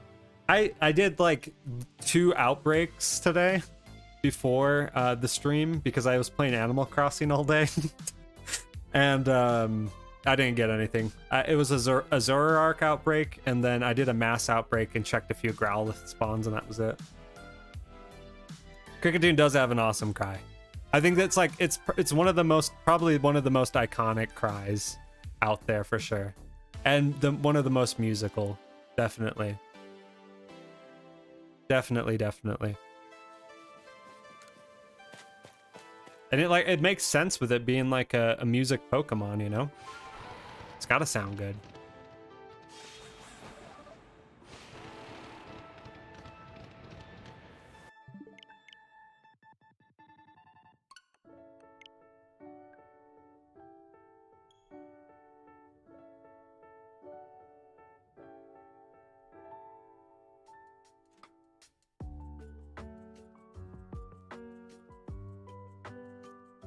Logo Cricketune is shining that beautiful gold color.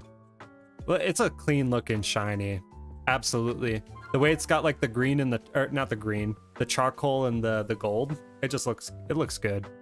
I always felt like I didn't really pay Cricketune or Cricketop much attention, but until I got a shiny one.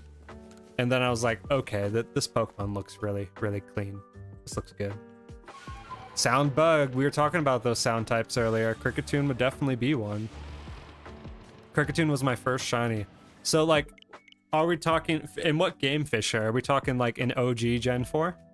Because that's an accomplishment, man. I have gotten like the only full out shiny that I can remember getting outside of like a reset hunt or something was actually it was a Skorupi that I was hunting. I was trying to do Poke Radar chains in Gen 6 for a Pawniard, and I was on a chain of 1, and I went into a grass pasture and a shiny Skorupi popped up and completely confused me. So I assume that to be a full odds. Hey, Cricketoon, meet my Typhlosion. Oh, that has happened many a times in this playthrough. I don't think you could say the pleasure was mutual. My first shiny in Arceus was a Gligar. That's a clean shiny, man. Gligar is a good one. It's got that like purplish blue, that nice, that dark blueberry color, and then like Glysaur doesn't disappoint either. My first in Arceus. Got it. I didn't know, like with chat and me bouncing around, I didn't know if you were meaning like ever, or if you're meaning in this game specifically. Both valid though.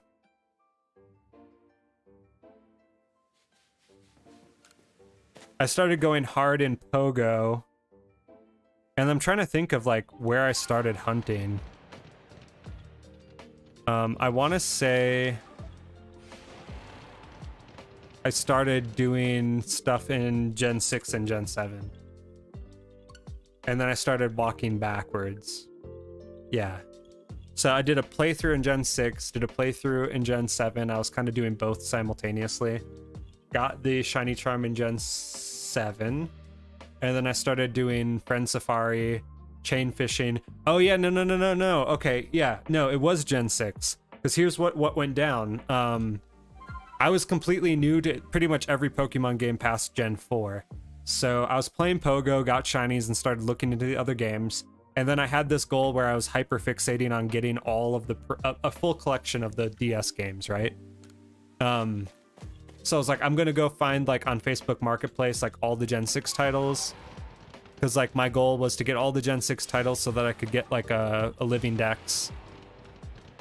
Still don't have a living dex. But that was the goal, right?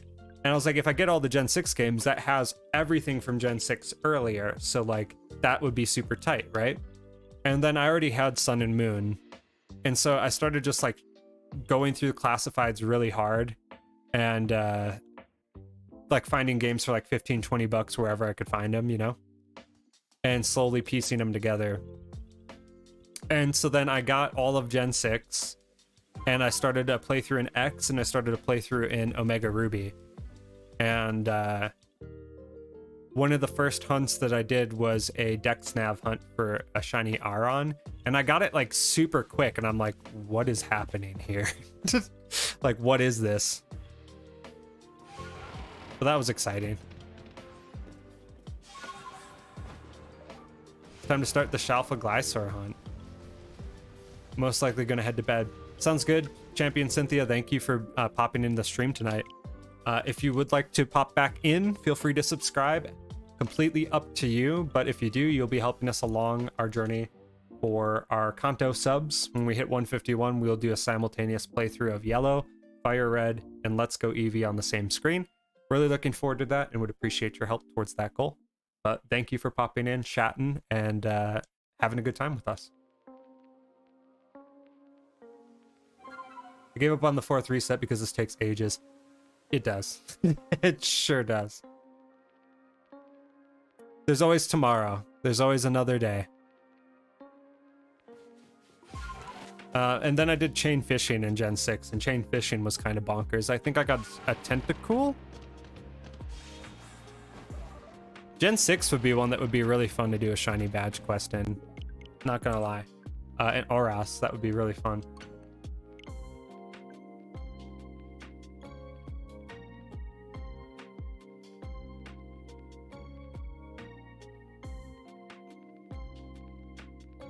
I felt like in a night that I had gotten like 3 shinies on that or something, and I hadn't even gone through the cave.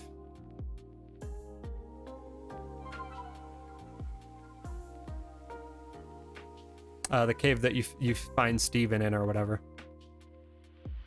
It's like I was just using Old Rod to chain fish like right off of the pier when you first get to... Can't remember what the city's called. Dew Point? Not Dew Point. I don't know, wherever the old guy takes you to on the boat. And then like I was just doing deck snap for Aron in the cave for so long. And then I think I did a horde hunt for... It was either Geodude or Makahita. I think I got a Zubat or something. I don't know. So that kind of opened things up, and then I started doing like other methods and other games from there. And then my goal basically became beat the game, get the shiny charm, and then shiny hunt everything. And we've been shiny hunting ever since.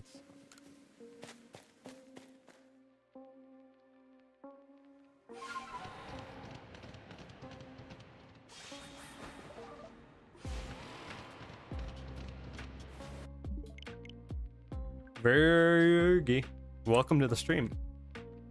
Is it Vergy? I'm assuming it's Vergy, like Fergie. So the Vergy? Or Vergy? Welcome to the stream either way. I saw you were here one of the last streams as well, so I appreciate you stopping back in. Vergy, got it. I'll remember that.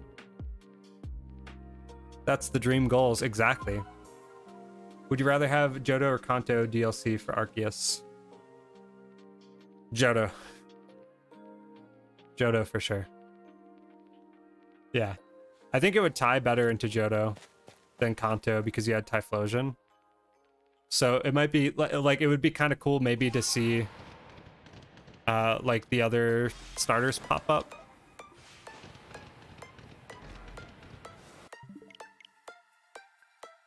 Anytime. How is your night going, Virgie?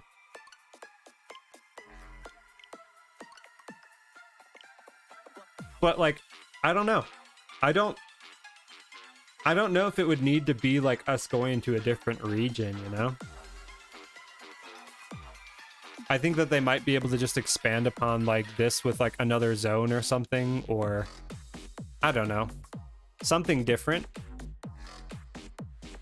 Where it would still be like technically in Sinnoh or something. Just with more Pokemon, I'd be fine with that too.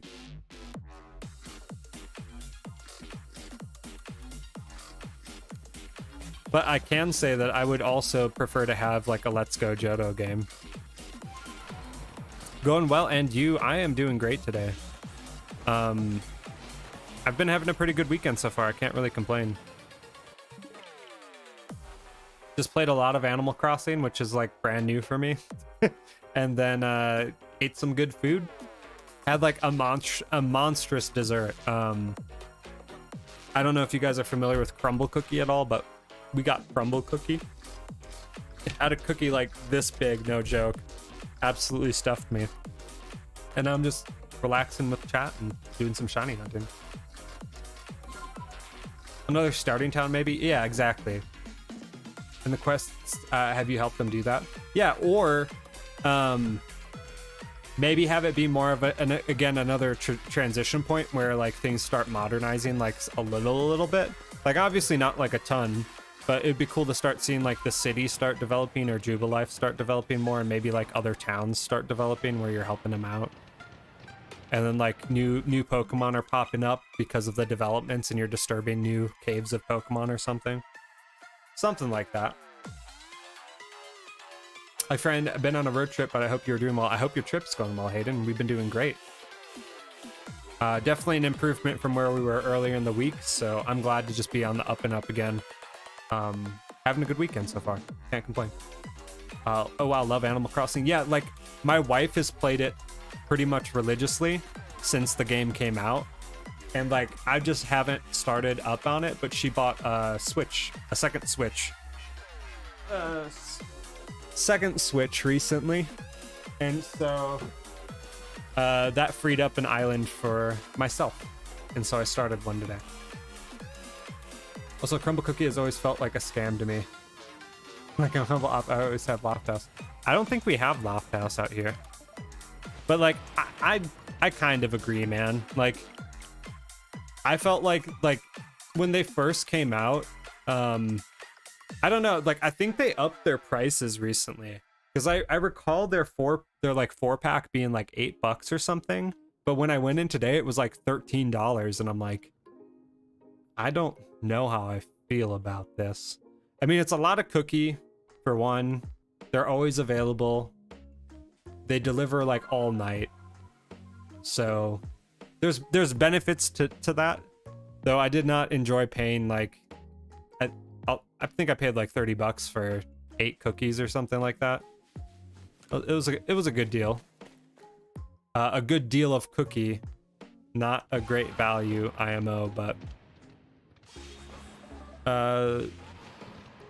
it's okay. I think I enjoy the cookies when I eat them. Yeah, I'm not like a big sugar guy or dessert guy, but my wife has like cravings that are something fierce, and she wasn't feeling too great today, so I was like, you tell me what you need and like I will get it for you. And so she's like, we need to go get dog food because we were running low on that. She's like, I want this specific food. She wanted Arctic Circle, which is just like a local burger chain. And she's like, and I want crumble cookie. I want sugar. Like I want something sweet. I'm like, okay, all right. So like I was like, you can stay here, rest up, play Animal Crossing on the new Switch. I will go get the fixins and hook it up. And so that's what I did today.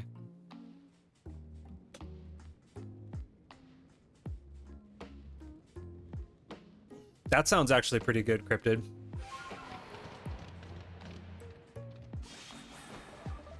Honestly, like, I started cooking and baking, and for a minute there, and like, I made like the best chocolate brownies with like a custom, like completely from scratch, Nutella buttermilk frosting, and like it was my first time making frosting, and like it came out so good.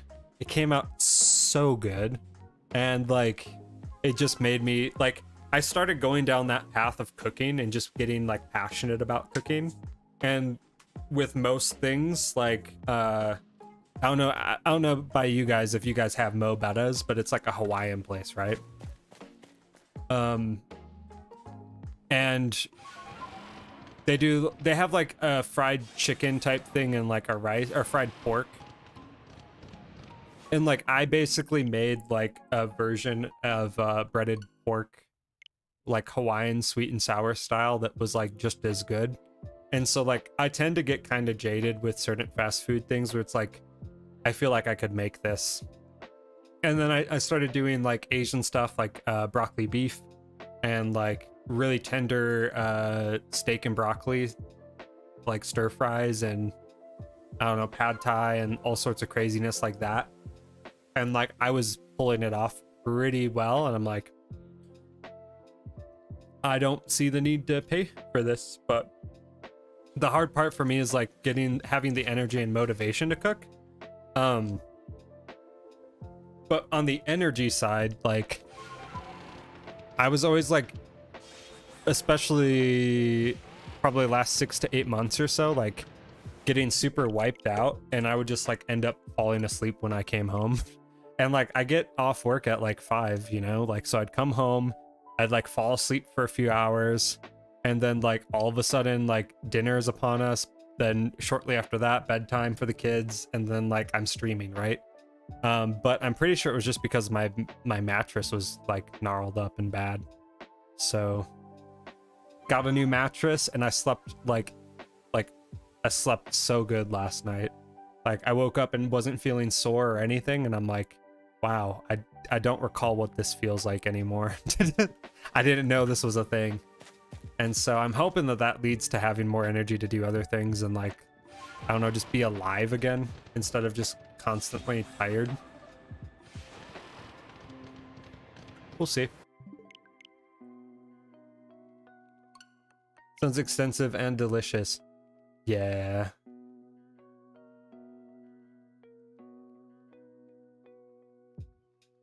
So did you know she just wanted to play AC? Yeah, she's doing okay. She's hanging in there. She's just been like, Yo, what are you doing in the voice chat? What are you doing, man? Were you live? Yeah, I'm live right now. Wait, can they hear me? You're live with me, dude. How are you doing? Wait, can they hear me? Yeah. Oh. You can say what up. I was waiting because Tony and like I was basically throwing it out there as an option in case like Alex or Tony wanted to hop in while we were racing. But yeah, that's mainly what's going on. I was about to add everyone in the thing because I was bored, so I just manually like went and gave everyone the role. Okay, tight. Yeah, feel free. So everyone has it now. Awesome. Also, I need to make a new channel thing for your thing. Okay. Because you don't really got channels in your thing that are like for announcements and whatever. Right. Yeah, I've been thinking about that a lot lately too. I've kind of just been posting in the general, but like it doesn't really help if like people are discussing and stuff in there and I'm just slapping links. So Joe Harris, welcome back to the stream, man.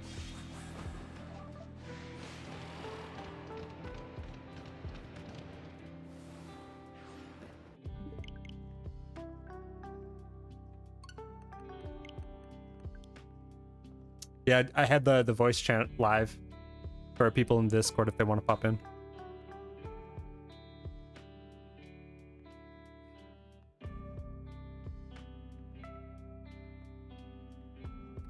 Joe, what are you shiny hunting right now? No way. Just crashed. Joe, you got the shiny alpha Arcanine? Dude, if you want, man, if you're on Discord at all, feel free to join and post some pics up in the Shiny Flex channel. I'd love to see it, dude. Congrats, that's such a killer shiny.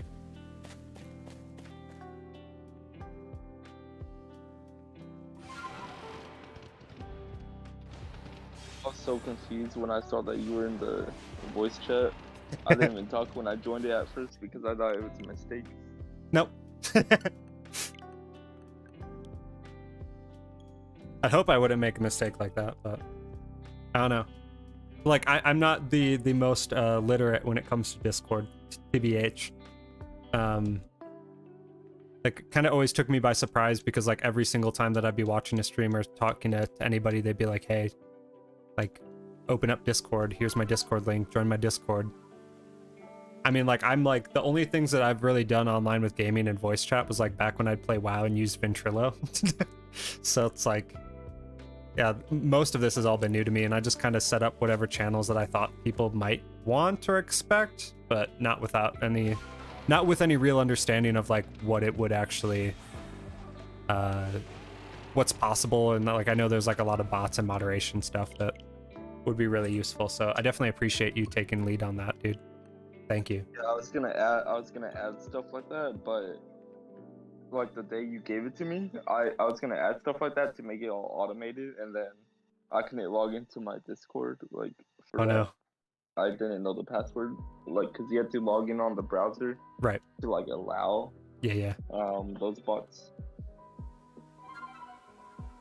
Yeah, I kind of figured that like I would figure it out as we would get people in, because I'm like, I'm not gonna put like a ton of work if I don't know that people are actually going to want to utilize the channel at all for anything, you know what I mean? So I was like, I'll just see if people want to actually do this, and if they do, then we can start building it out as a feature set from like whatever is asked. And so far it's been working. You know, people will be like, hey, there isn't this channel or there isn't this channel, and we just create it or whatever. Switch Fox, welcome to the stream. Glad I caught you when you just woke up. You needed some trades from me, right? So I think I might just bounce back and then get those trades squared away for you real quick. Joe just popped into the Discord. Thanks, dude. Welcome to the Discord. I'm looking forward to seeing that Arcanine picture, man. I'm excited.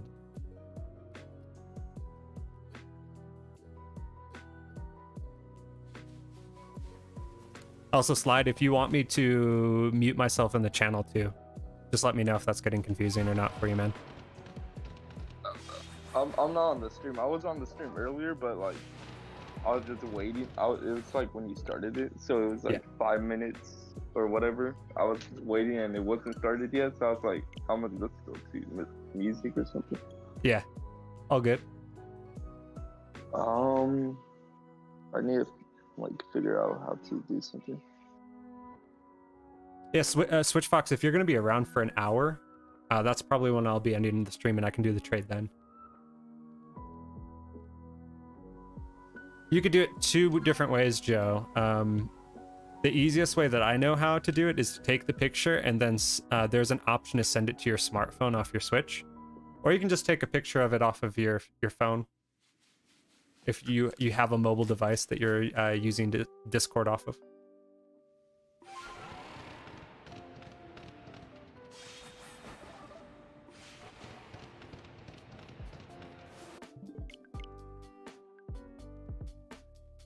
$100 encounters down. I tend to go for the send to smartphone option, only because the pictures tend to come out like a lot more clean. You don't have to worry about like the glare on the screen or anything. Pretty easy to do. I do that too, but it's like you gotta disconnect from the internet and everything, and then yeah, when you want to trade, it has to reconnect all that. I keep forgetting to do it though. So it's like that's what I do to upload pictures and stuff to the Instagram, but then like I end up backlogging things so bad where I'm like I'm not posting for a week and then all of a sudden I've got like 3 weeks worth of posts to upload. 2 cups of coffee just to stay up.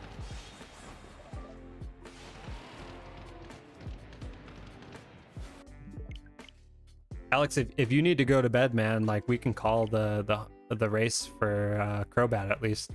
And I can do other stuff for the last hour too. So you let me know what you need, dude. Matt's bedtime is at like 8 p.m. Where you're at?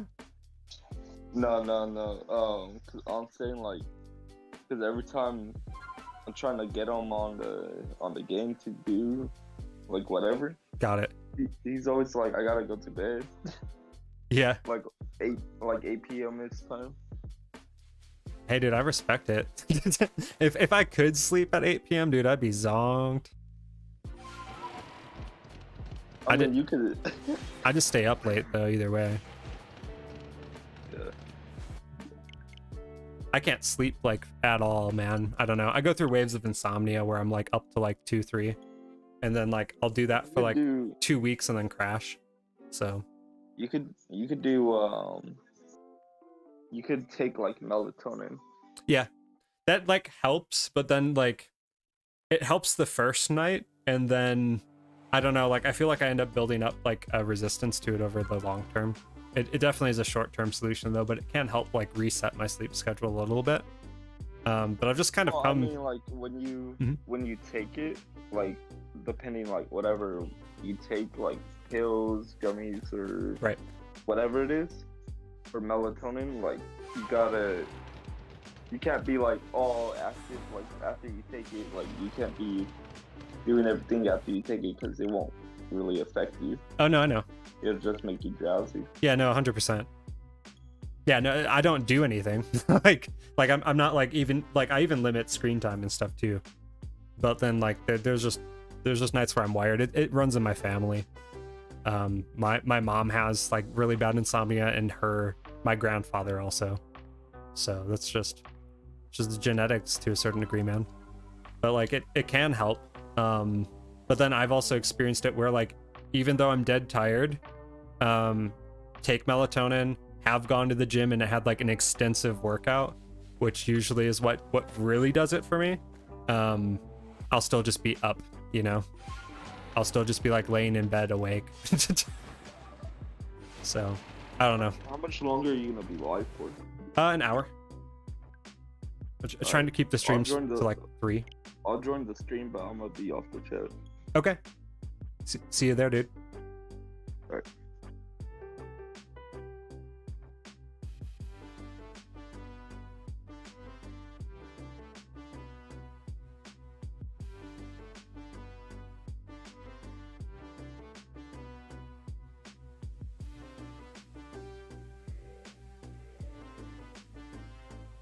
That was Slide. Slide's been doing a lot of help on the Discord side, setting everything up for us. Super helpful, man. Like, huge thanks to Slide. Yo.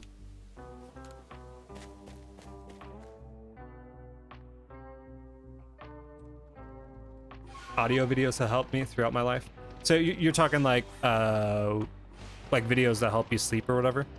I got into one that kind of helped me for a minute was binaural beats, where it like throws off different types of resonant frequencies and whatnot. That was okay. I remember being that, like, I was the type of kid though that like couldn't sleep unless I had like some sort of ambient noise going. And like back when I was a kid, all I had was a tape player.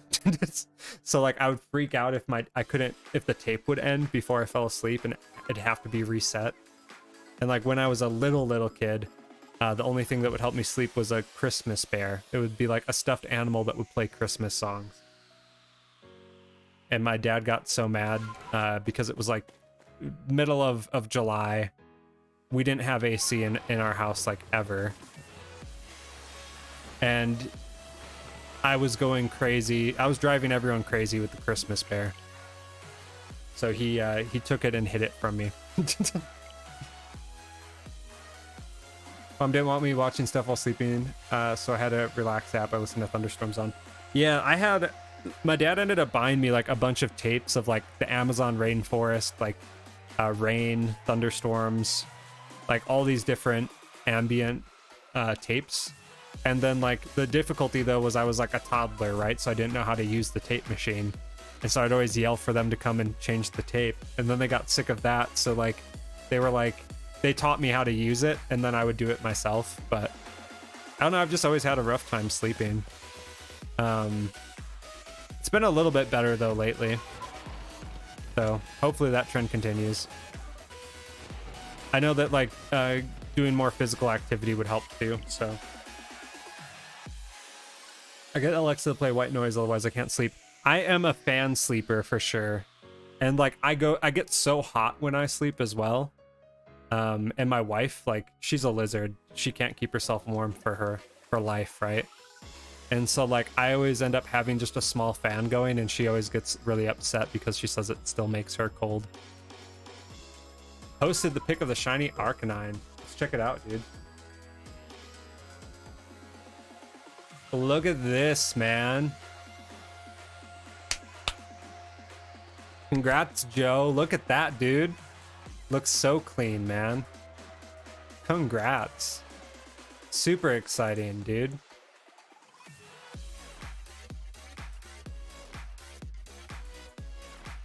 Love it, dude. Alex is swinging in there for it. I think I'm gonna name her Nala from the Lion King. I think that works, man. She's got the color for it.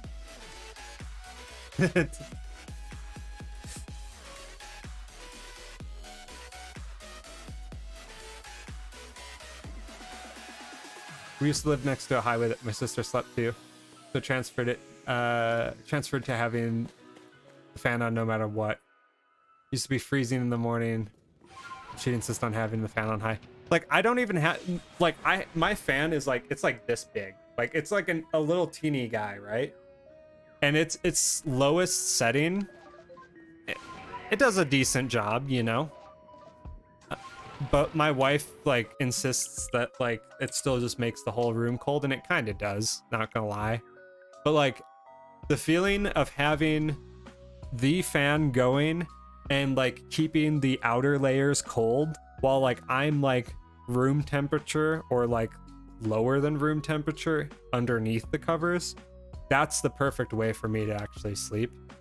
Because like I'm just if it's not that, I'm literally just sweating, and like that keeps me up too. So I don't know, there's no easy answer. I keep telling my wife that she needs an electric blanket or something for her side so that she can stay warm, and that I will not use that on mine, and mine will be the ice zone.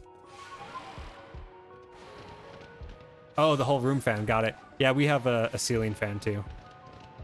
But like she doesn't let me use that because that would be way too cold. So I listen to spoken word and poetry. It works. But pisses my partner. I get that. I get those vibes. Where it's like, oh, this works for me, but it absolutely drives my partner nuts. I mean, that's the joys of marriage right there.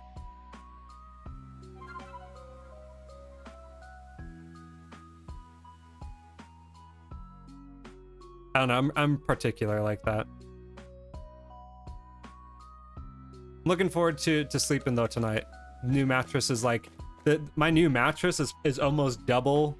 It's like a good solid like 4 to 5 inches thicker than my old mattress, and it's new. So like it's pretty nice. I'm happy with it. Look at the new channel under info category.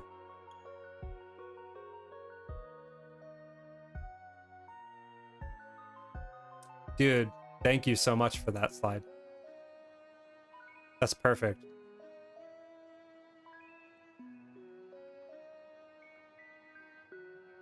Perfect, dude. I appreciate that.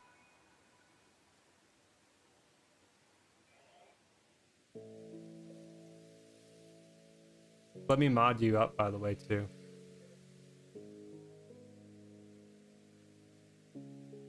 Since I actually am catching you right now. We're starting to look like an official Discord, everybody.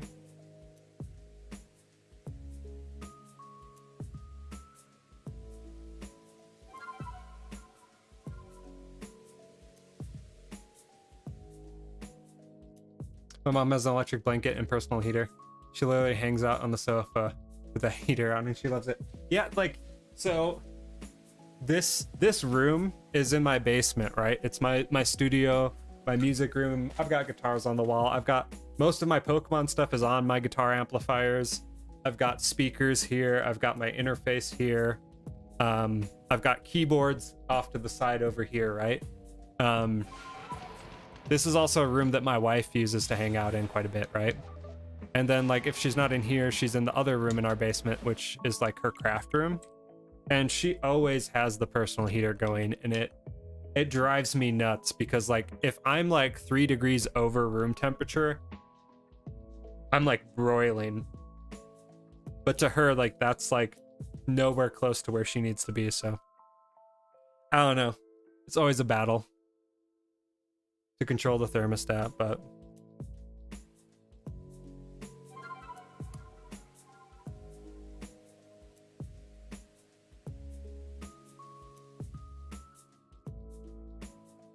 I appreciate her to the max though.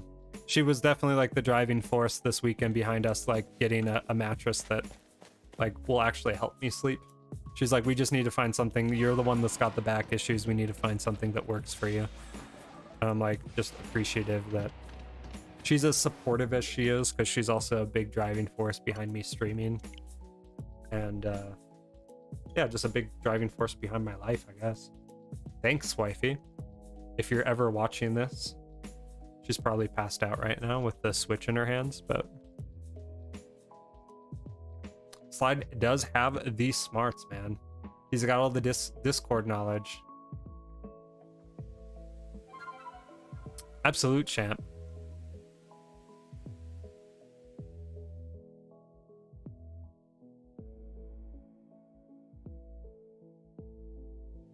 Yeah, I just picked up another Switch this weekend. Got the box for it. I've been showing off the box a lot. We got the Animal Crossing edition.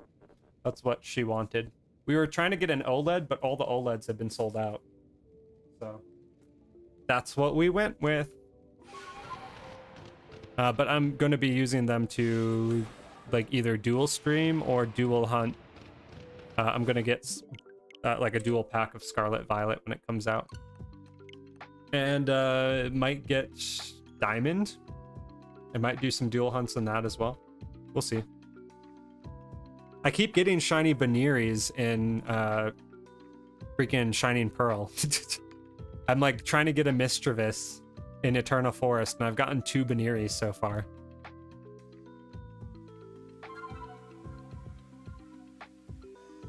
Only a matter of time, though. I've got green and pink, I think it is. We've got red and blue. We've got the purple and yellow. And then she's got, with the Animal Crossing edition, it's like a teal and like a seafoam green, I think.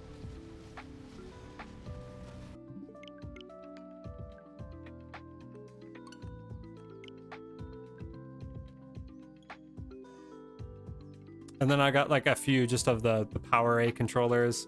Got an 8-bit DOE adapter. Sometimes I use my Xbox One controllers on. Animal Crossing 1 does look really nice, not gonna lie.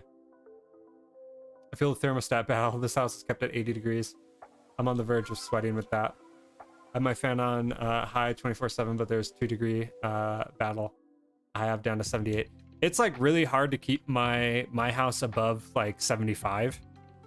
And so usually we keep it at just that because like our heater's a little old and we need to get a new one eventually. But then we have an evaporative cooler in the summer, and that thing, it works, but it's also a pain in the butt. And so usually our house is anywhere from 75 to 78, or like at highest it's 80 upstairs, which for her is fine. I just kind of cope with whatever.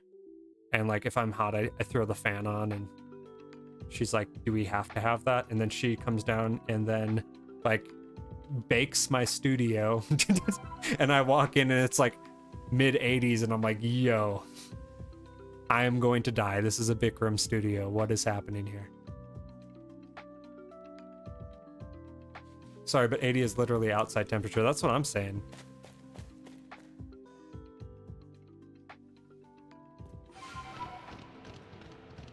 But I mean, like, we live in a desert, so like 80 in the summer is pretty comfortable compared to like 110 degrees or whatever craziness it gets up to.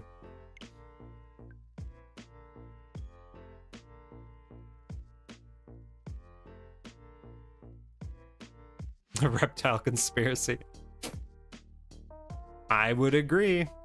She knows what she is.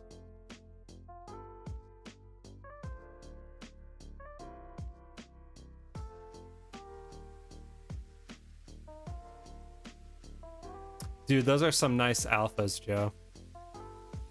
Not gonna lie. You got the Crobat, the Steelix, Glysaur, and you got the Arcanine, dude. Super sick team.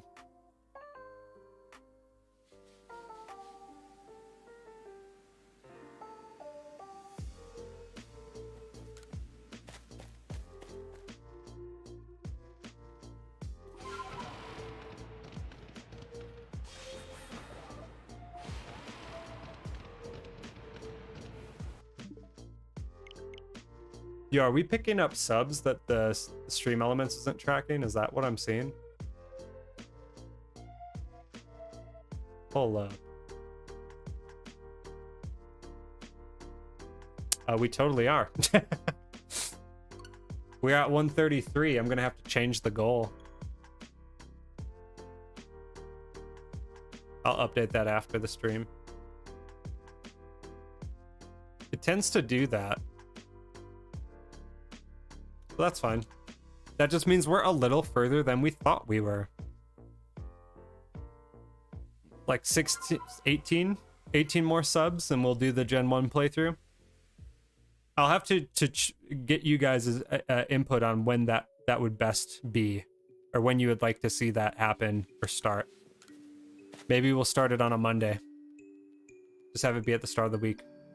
Jeffrey Best, welcome in the stream. I'm glad we got the best Jeffrey here. How are you doing tonight, man?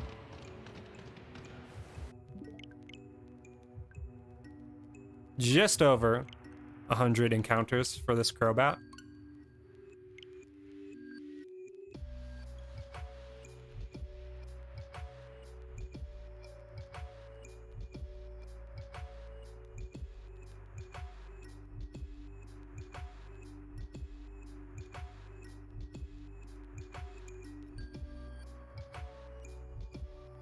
Good, yourself? I am doing great, man.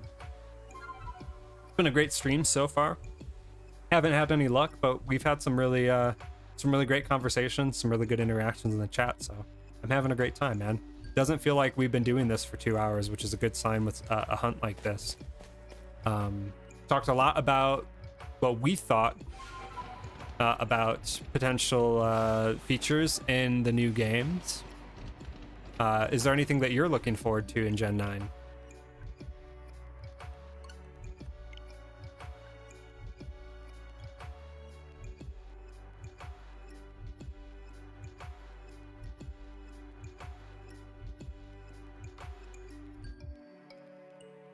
Got a static Piloswine and Chimeco the other night. Chimeco.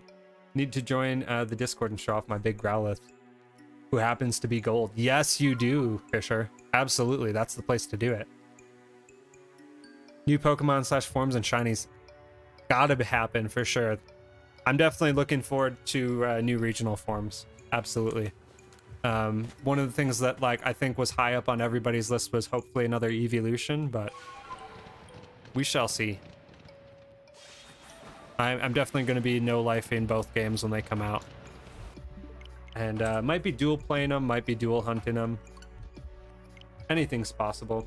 I'll probably need to get another capture card set up in actuality, but the one that I got is not like super expensive, so maybe I'll just go with that, or I might just get like a cheaper solution and roll with it and just see what the resolution ends up looking like. But I think it would be kind of cool to play both games. Same survey report. Nice.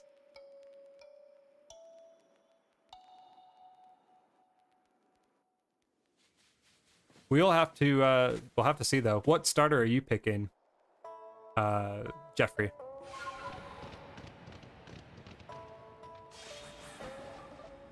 Yeah, if you guys have not joined the Discord, feel free to. It's absolutely free, and all of the best people from the streams are in there. Posting their shinies, coordinating trades, posting artwork. It's been one of the most humbling experiences of doing all this stream stuff, has just been seeing all the creativity and like just being able to interact with you guys off stream through Discord as well. I don't know what starters are there. I don't want to spoil them for you if you haven't seen them yet. But I am partial to grass types myself, so that's definitely going to be the route I'm going with, at least one save.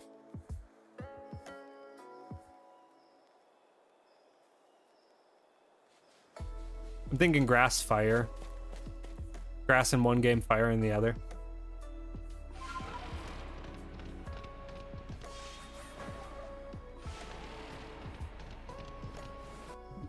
I kind of like, I was talking earlier, I kind of had like all of Gen 8 leaked to me.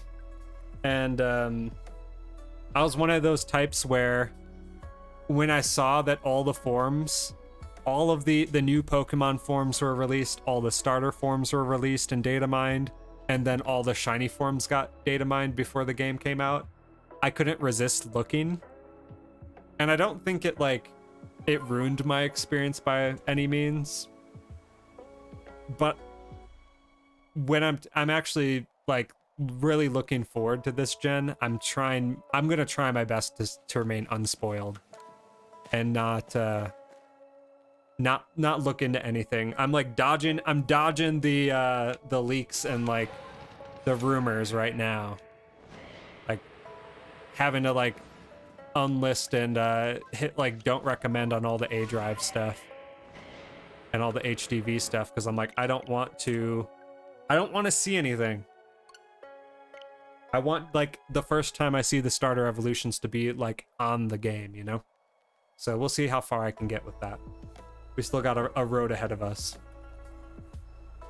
Might just choose the Ducky for the lulz. Yeah, like low key, like that's what I'm debating is like, I don't know. I think the Fuecoco has like potential to look really cool in its final stage, but you know, like Quaxley just kind of feels like a little bit of a meme play, and like I could see myself doing that too. Psyduck is back, dude. Welcome back to the stream, man. It's been a minute. How have you been? We were just talking about choosing the Ducky, and Psyduck just decides to drop in the chat unannounced. What is going on here?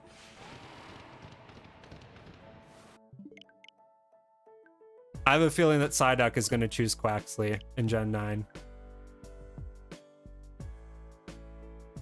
I don't know, you tell me, man.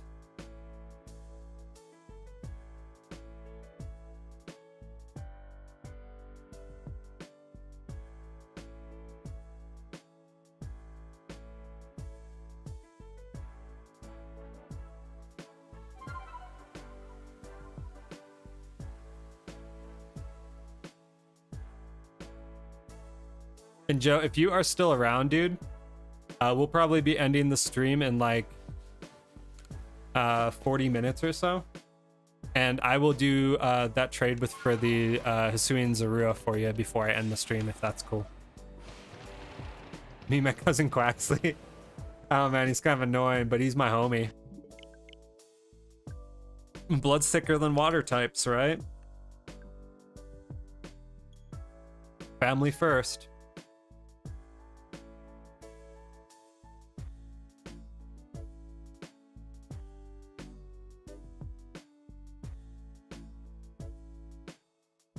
You're good, Alex. Alex, have you already said what starter you're choosing? I gotta go Sprig. I'm really hoping that Sprig doesn't turn into like something weird in its final stage, but I think I have to go Sprig.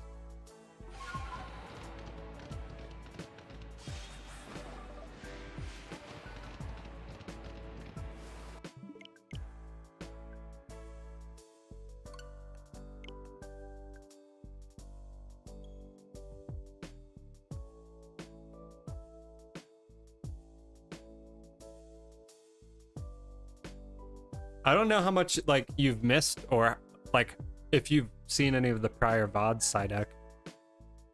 But I hope you've been good during this since I last saw you, man. If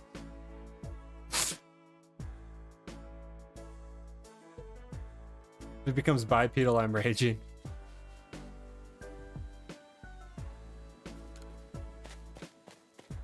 I do think, Psyduck, to your point, Sprig is definitely just, it feels like it's, compared to Litten, I feel like it's a little too close for comfort a little bit, but I don't know, I feel like it could be cool.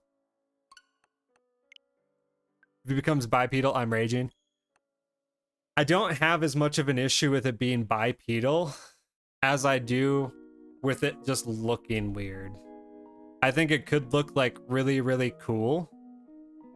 And I think like if it pulls off like a saber-toothed cat type vibe, like that could be really interesting. But we'll see. It's either gonna be real good or real bad. There's no in between. If Joe doesn't want the shinies, I'll take it. Well, he asked for it, so I'm gonna assume that he wants it. But to your point, Alex, maybe we can set up a giveaway when we hit 151 and everybody can partake.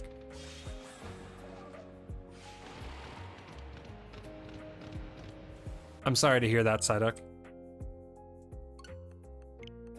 That's a rough situation, but I hope it improves for you and your family, and that you guys find a way through it.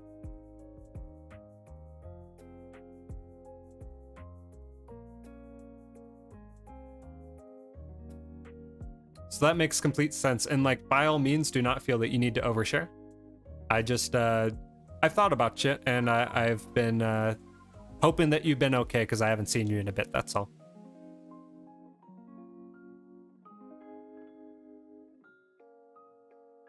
Yeah, life be like that. Everyone's kind of going through different struggles and problems, and there's dark stuff, there's light stuff, and everyone's just kind of struggling their way forward, trying to do the best they can.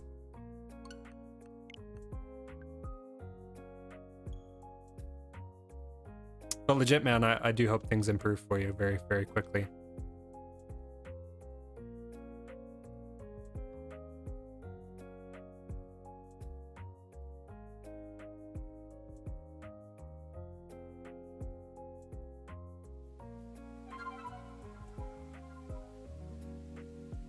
it's definitely been a theme, not in my direct family, but like my family does have a history of that. So I feel for you, man. Gotta go to bed, so good night, Amber. Thank you for being here. I hope that you have a great night. I hope you rest up, and I will see you around. I don't know exactly when we'll be streaming next, probably Monday. But don't be a stranger. If you had fun tonight, feel free to pop in when we're live again. If you haven't already subscribed, feel free to do so. You guys know how it works. If you help us along, you help us along, and I'll see you around.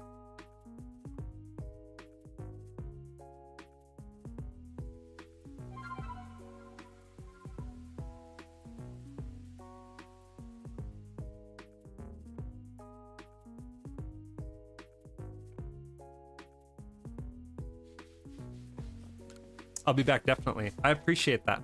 I look forward to seeing you in the next one. Hopefully we'll get the Crobat. I'll definitely, if we get it, I'll post a few clips and we'll be on to the next hunt.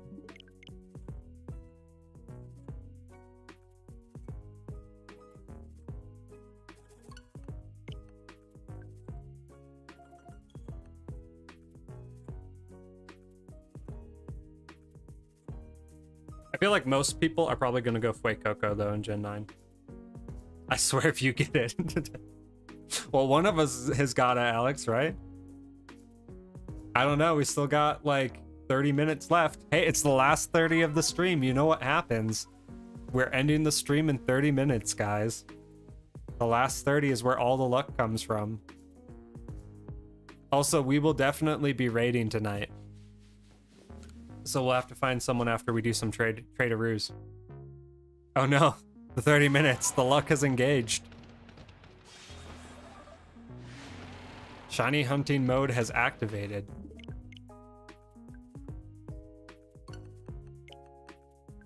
It has been announced. It's official. For those of you that are new, literally anytime that I say the stream is going to end in 30 minutes, we start getting shiny Pokemon. Like without fail, in immediate succession, to the point of getting like 4 or 5 shinies in 30 minutes. So this could be it. This is when the RNG actually takes effect.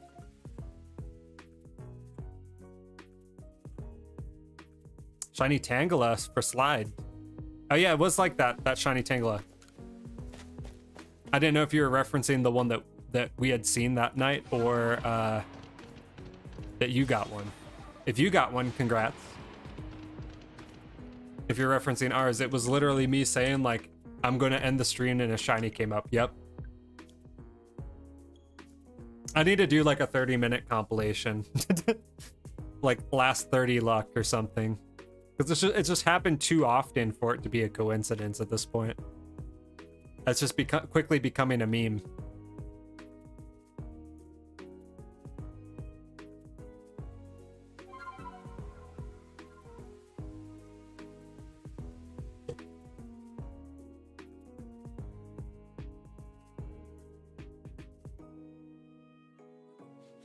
Something's up with the counter for sure. We're 5 subs up from where we were.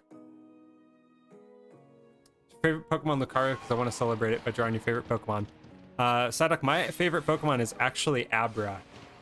Lucario is just mostly a play on my name because my name's Luke. It's time. He added the ear extension to the Switch. Mic has been activated.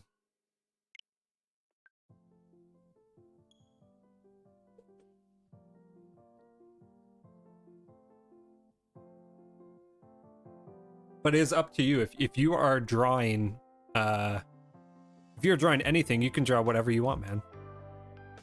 Abra, Lucario, Psyduck.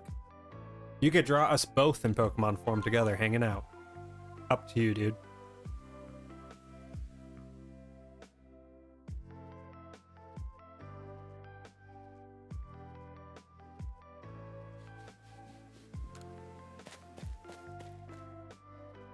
I keep forgetting if I added the encounter or not, but if we're off, that's fine too, by like a few. Sounds good, man. I look forward to seeing the final result. Making me want to draw again. Dude, I'm not gonna lie, I am terrible at drawing. I am absolutely terrible at drawing. My daughter, though, she's progressing in art and drawings like pretty well. I think that she's gonna get really good at it because she's really passionate about it. But like, I guess it skips a generation or something because I'm more of the musical sense. Like I love guitar, I love music, I love melodies, I don't know, I just love music. But like when it comes to like doing anything artistically that's not just like impressionist like garbage, like just a mess of colors on canvas or something, I can't do it. 3 years since I haven't drawn. 2 hours are still streaming? Sure am. I've been trying to go for 3-hour streams lately. Up to you guys. I think fan art would be cool, but I've always been of the opinion that I don't want to ask for it directly as much as if people just make it, it'll get used and it'll be posted on the channel and it will be shown wherever I can post it. So, but like I haven't really thought about, I don't know, it feels weird for me to ask for it, I guess, because I'm just not accustomed to the concept that anyone would want to make fan art for me. That's still new and just an odd feeling. But if you guys make anything and would like to post it in the art section or do so, feel free. It's completely up to you. What game is that third game?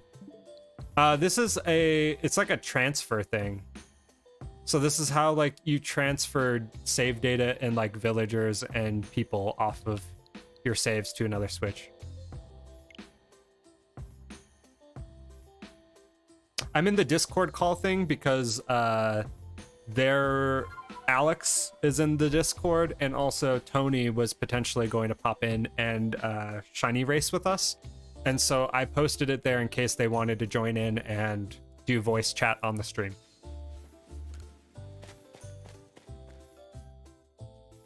Why not? You're one of my favorite YouTubers. Thank you so much. Well, that means a lot to me. Like that hits me at the core for sure.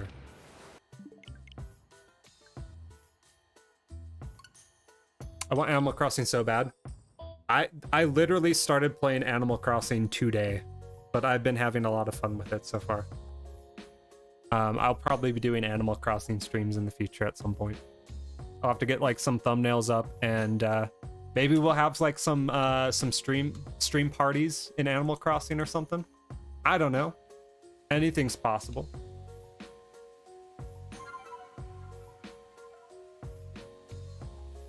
I used to do art a lot. I hit a dry spell for the past year. At some point, I need to force myself out of the art block if I ever want to draw again. I mean, I feel that hard up because on the music side, like, the last 2 years have been so stressful and so chaotic that, like, I didn't pick up guitar, like, at all for most of it. Like, I mostly just gamed. And for, like, a minute, I would get really wrapped up in my head and feel really guilty because, like, I mean, there's 3 guitars here. There's another 4 here. And then there's another 2 back there. And then I have another one upstairs. Like, so I have all these instruments and like none of them were touched, right? They were just left like collecting dust for the most part. Because like, again, stressed, everything else that just made me like not feel creative or like I wanted to actually explore that. But I have cycles where like I will give everything to video games and do nothing but game. And then I'll do the same with guitar, where like I'll become obsessed with guitar and I will only play guitar and only want to play guitar and wake up every morning being like, I want to play my instrument. And so I'm kind of like falling back into that guitar phase where it's like, I just want to play guitar all the time and want to like just get better and like learn songs and play songs and write riffs and I don't know. I don't know how to manage that, especially considering that I'm streaming too. So I don't know. Maybe I'll slowly start incorporating more guitar stuff into the streams. I would love to try and find a way to like do an opening or an intro where I'm playing guitar or something that's related to like Pokemon or gameplay. The difficulty being that I would have to find a really creative way to ensure that I'm not going to get DMCA'd from like playing a guitar melody or something like that, or copyright striked. But we'll see. Could be fun. I've spent days like, I don't know, like I'll show you guys something real quick.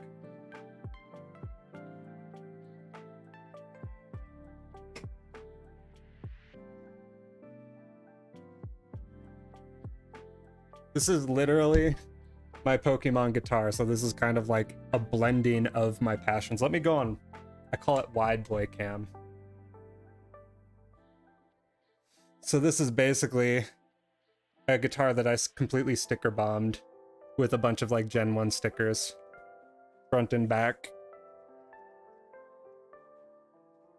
and then clear coated.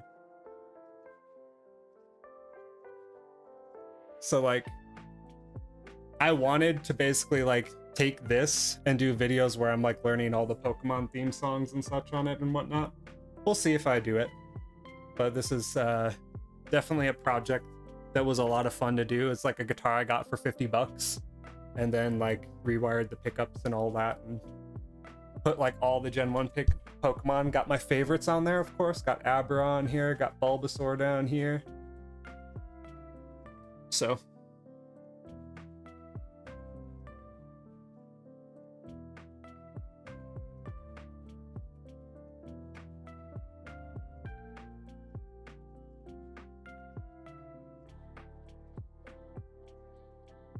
I guess it comes down to if I can find a creative way to not get copyright striked.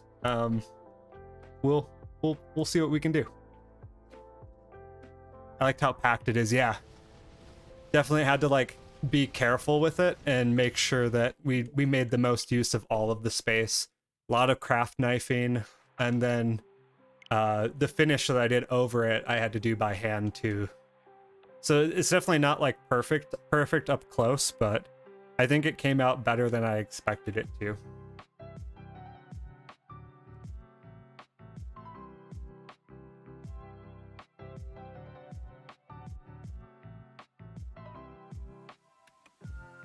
Time Mister is in the stream. I made my YouTube channel now into shiny clips. Dude, I love it, dude. I'll have to check that out.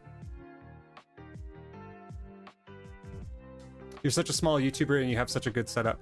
Dude, Flo, thank you for that. Like, that's something that I did put a lot of deliberate thought into. In terms of like, I didn't want the stream to come across as amateur.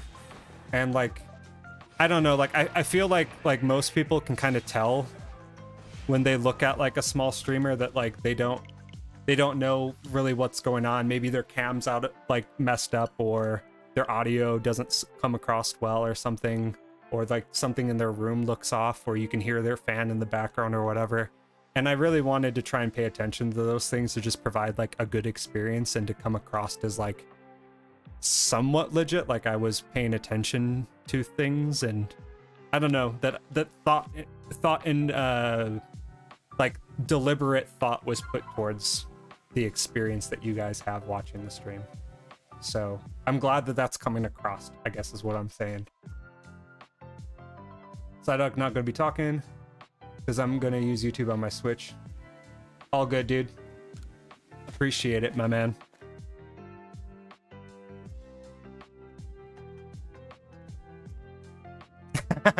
I sound like one of those ads where it's like, you want to play guitar? Dude, oh man. I mean, like, most of what I watch on YouTube is guitar stuff, Alex. So like, I see those ads all day. Zelda Girl Raid, welcome Raiders. Completely taking me by surprise. Zelda Girl Raid, welcome Raiders. Welcome to the stream. Whole lot of new people popping in. I want to be the very best like no one ever was. Just catching up on the chat right now. One of my favorite streamers, man. I try to watch all your videos so you get the watch time too. Fisher, I appreciate that support so much, dude. And it's like legitimately, because the channel is so small right now, it has been doing like a world of good, in the sense that like every time that someone watches one of the VODs, one of the clips, it just bumps us up that notch further so that someone else discovers the stream. And then we get rated by Zelda Girl. Like that's how it plays out, right? So we're gonna keep on keeping on. Hello, Lucario and everyone. As much as I would love to stay, I need to go. See you later. Hey, Ancient One, I appreciate you stopping by for the brief moment that you did to say what's up.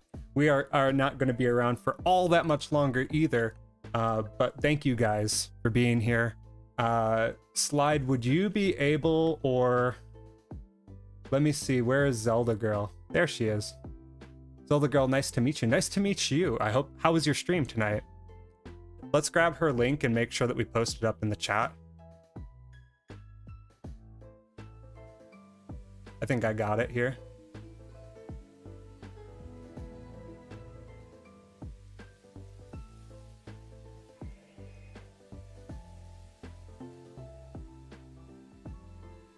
Guys, please make sure to go give Zelda Girl some love for rating us. I just dropped her link in the chat. Appreciate the raid so much. It definitely means a lot.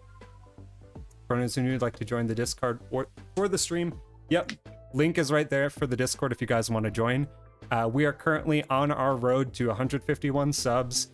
Haven't been doing this extremely long, but once we hit 151 subs, we're going to be doing a full Gen 1 Kanto playthrough where I play Pokemon Yellow, Fire Red, and Let's Go Eevee all on the same screen simultaneously. You guys pick the teams. We take on the gyms one by one in all 3 games. So if that's something that you guys would be interested in, feel free to drop a sub. And we've already made tremendous progress. It's only a matter of time before we get there. Thank you for the shout out. Absolutely.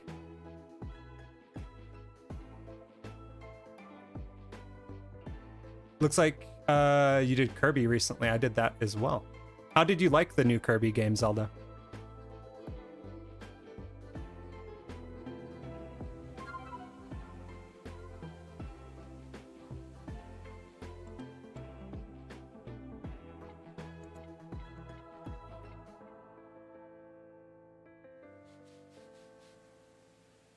Kirby was great. Did you like? I assumed you got through the full game, yeah.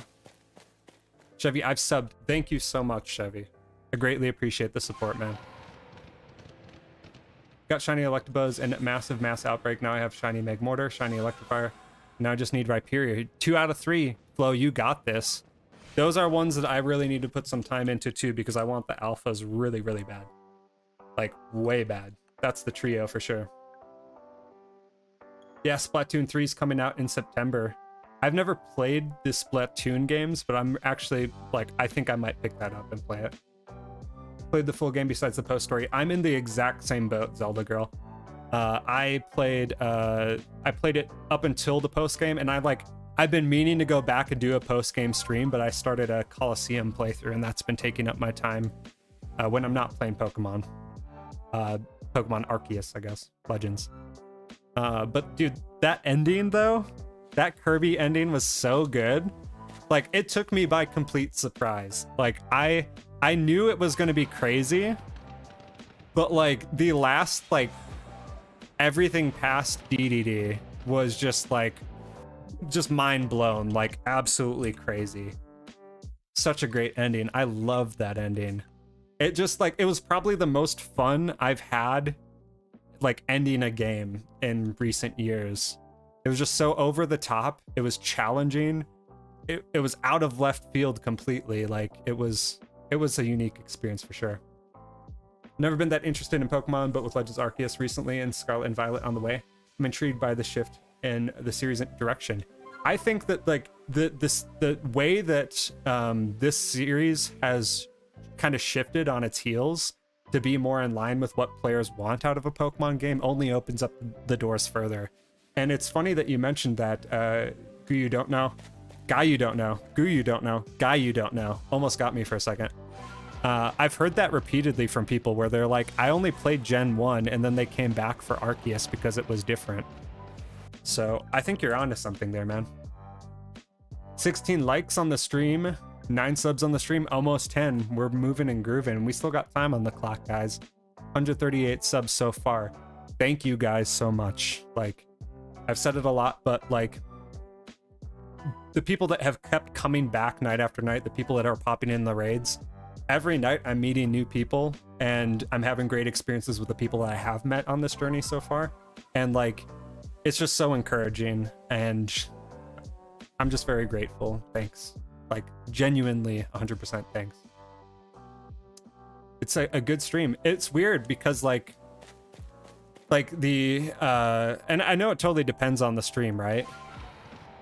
But like, so far the experience has kind of been feast or famine on some nights. Like, some nights will pop off and then others where they just kind of hang out a little bit. But I've always just kind of had the goal of like, as long as I'm having really good interactions with like great people, like I'm excited to keep doing it, and I'm going to keep doing it and keep at it and see where things go from there. So getting to 151 is the first step in many, and I'm like really looking forward to doing the playthrough of that.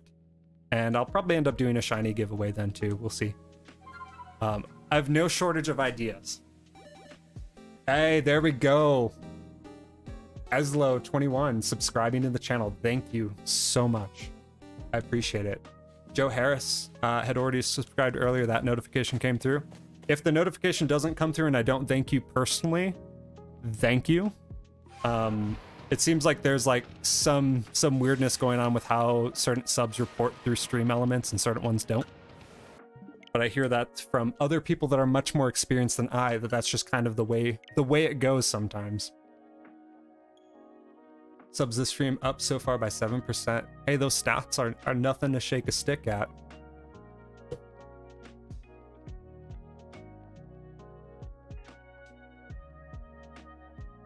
I liked Lucario in the anime as a kid because it reminded me of myself.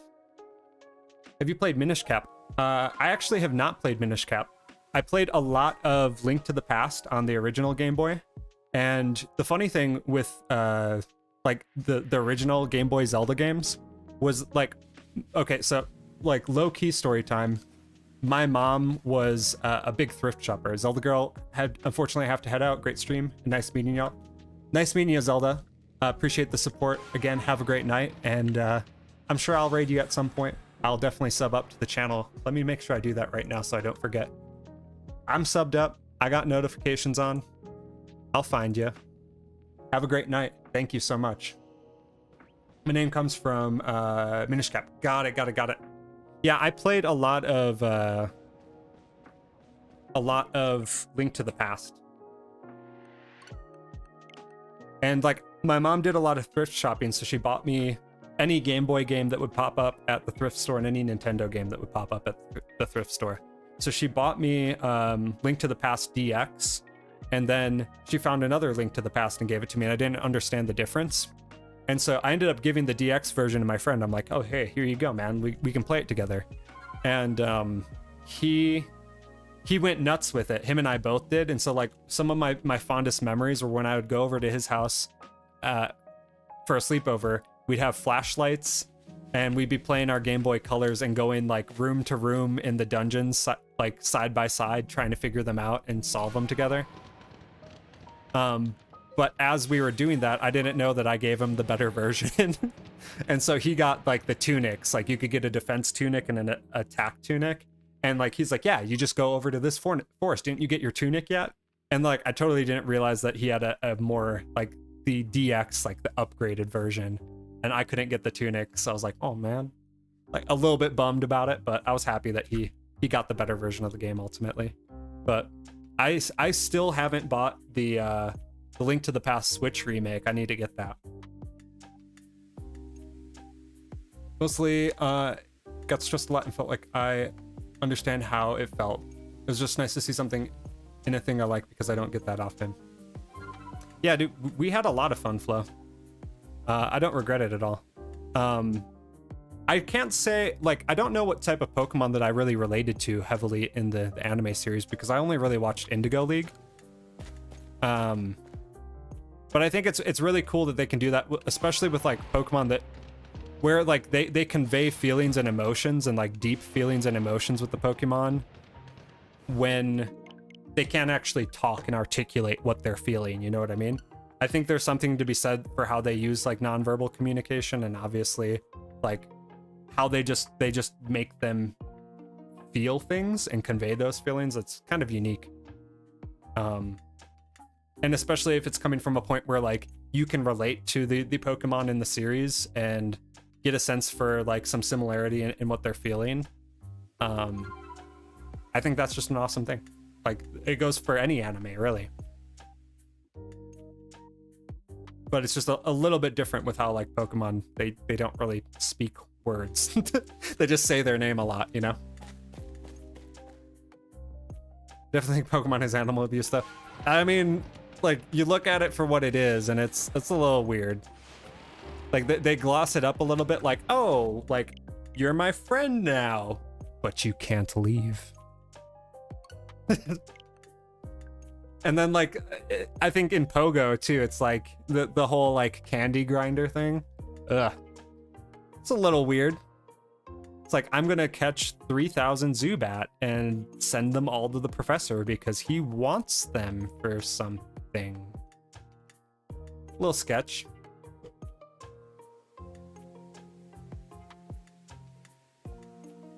Just recognize the Metroid music in the background. Nice. Yeah, it's a mixture of Metroid, Super Nintendo, Pokemon.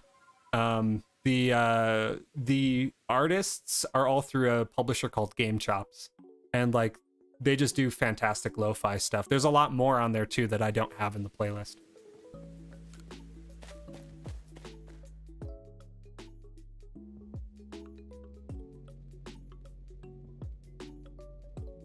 I'll be heading out. Love the stream. Also looking forward to the 151 sub special. Joe, it is right around the corner, dude. Catch me. If you catch me live anytime playing Arceus, hit me back up, and I will get you that Zorua, my dude. Don't be a stranger. I've got one for you. I've got plenty of them. Next stream for sure that I see you on, I'll trade you one. So you're my friend Pikachu, but I'm going to keep you in this Pokeball for eternity. You can never leave. Exactly. Kind of like, I don't know. Like, Ash did do some nice things for his Pokemon, you know, in the series and all that. But, like, you as a player don't really do that with how we play the games, right? We just put them in a box and forget about them. That's cool. I don't really usually listen to lo-fi music, but when I do, it's great. Yeah, like, I have pretty eclectic music tastes. Like, my bread and butter is actually, like, and I don't know if this will be a surprise to most people or not, but is melodic death metal. Like, I am obsessed with melodeath and with like Scandinavian metal bands and black metal and stuff like that. So it's kind of a matter of extremes. Like, I listen to like the heavier stuff when I'm doing like really energetic things, and then I listen to the lo-fi stuff as kind of like a palate cleanse of like, okay, now's the time to relax, to chill, to kind of de-stress a little bit, to detox a little bit, if you will. And like, I also play guitar, and the music that I write is mostly like melodeath influenced music, right? And so it's like, if I'm constantly listening to the same music that I try to write, it can be kind of overwhelming at times. So I like to have a good mix of different things. I listen to pop too. I listen to K-pop. I listen to just about everything except country. But even then, there's like a few select albums that I would classify as country, not like modern country, but like there's an artist that I listen to in the metal spectrum that did like a country album, and it's like one of my favorite albums of all time. It's called Casualties of Cool. It's by Devin Townsend, and yeah, I don't expect anyone to want to listen to that, but it's a really weird album. It's a unique album. Just got to make brekkie for me and dog. Can you Instagram me when you're free to do the trade, please? Yes, actually, Switch Fox, if you're free right now, we can do it right now. Let me do like this last reset, and then I will trade you, because like we're getting to the point where we are pretty much going to be ending the stream anyways. I don't really believe the rival in Red and Blue's Eradicate died. I think it was just a stupid coincidence and people were like, we can make money off of this. Yeah, I don't know. Like there have been I mean, like the whole thing in it was Pokemon I Choose You. Like the kids I don't know if you guys have saw it, but spoiler alert, if you haven't seen Pokemon I Choose You, the movie, I think it's a great movie, probably one of my favorite Pokemon movies of all time, outside of the original movies. And in that movie, one of the characters, like, his Luxray dies in the snow because it was like protecting him from a snowstorm. And I'm like, that is like the saddest and darkest thing that I've heard in Pokemon in a long time. And granted, like, there's those sprinkles in between, there's those sprinkles in the decks, there's those lore things and stories that everybody knows are kind of weird. But like they had like a whole segment dedicated to this kid's Luxio straight up dying in a snowstorm. And I'm like, what is happening here? See you later, Lou. Take care. Have a great night, my man. We're going to get a few trades out of the way, and then we will end up raiding someone else too if you guys want to hang around for that. If you don't, I will be streaming again in the future. If you've subscribed up, you'll know where I'm at and where I'm going to be, and I'll post those in advance for you guys. I'm doing playthroughs of Breath of the Wild. I'm doing playthroughs of Pokemon Coliseum on Fridays. And I'm doing Arceus for the bulk of the days of the week. Mondays and Tuesdays I do Arceus. I might do an Arceus stream tomorrow. We'll see. And then Breath of the Wild is on Wednesday. I keep pushing those streams back, but I should be in a better spot to do those moving forward. And Friday is for Pokemon Coliseum. So if you guys are new here, that's kind of the general stream schedule. Thursdays are off days for me. But if you're subbed up, you'll see the notifications for the upcoming streams. And I'll catch you guys in future streams as well. But let's get some trades going.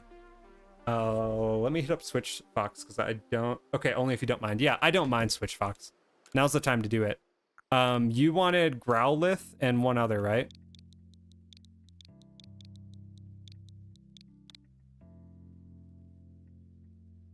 Yeah, that's what I'm saying. Like, he was exposed all night. This is the default trade code that I use, by the way, Switch Fox 1184 1184. And let me remind me, I guess, what you had needed. You needed Growlithe, one Growlithe and one Rotom. And you need them shiny, right? Shiny, got it. Cool. Cool. I got them. I got you.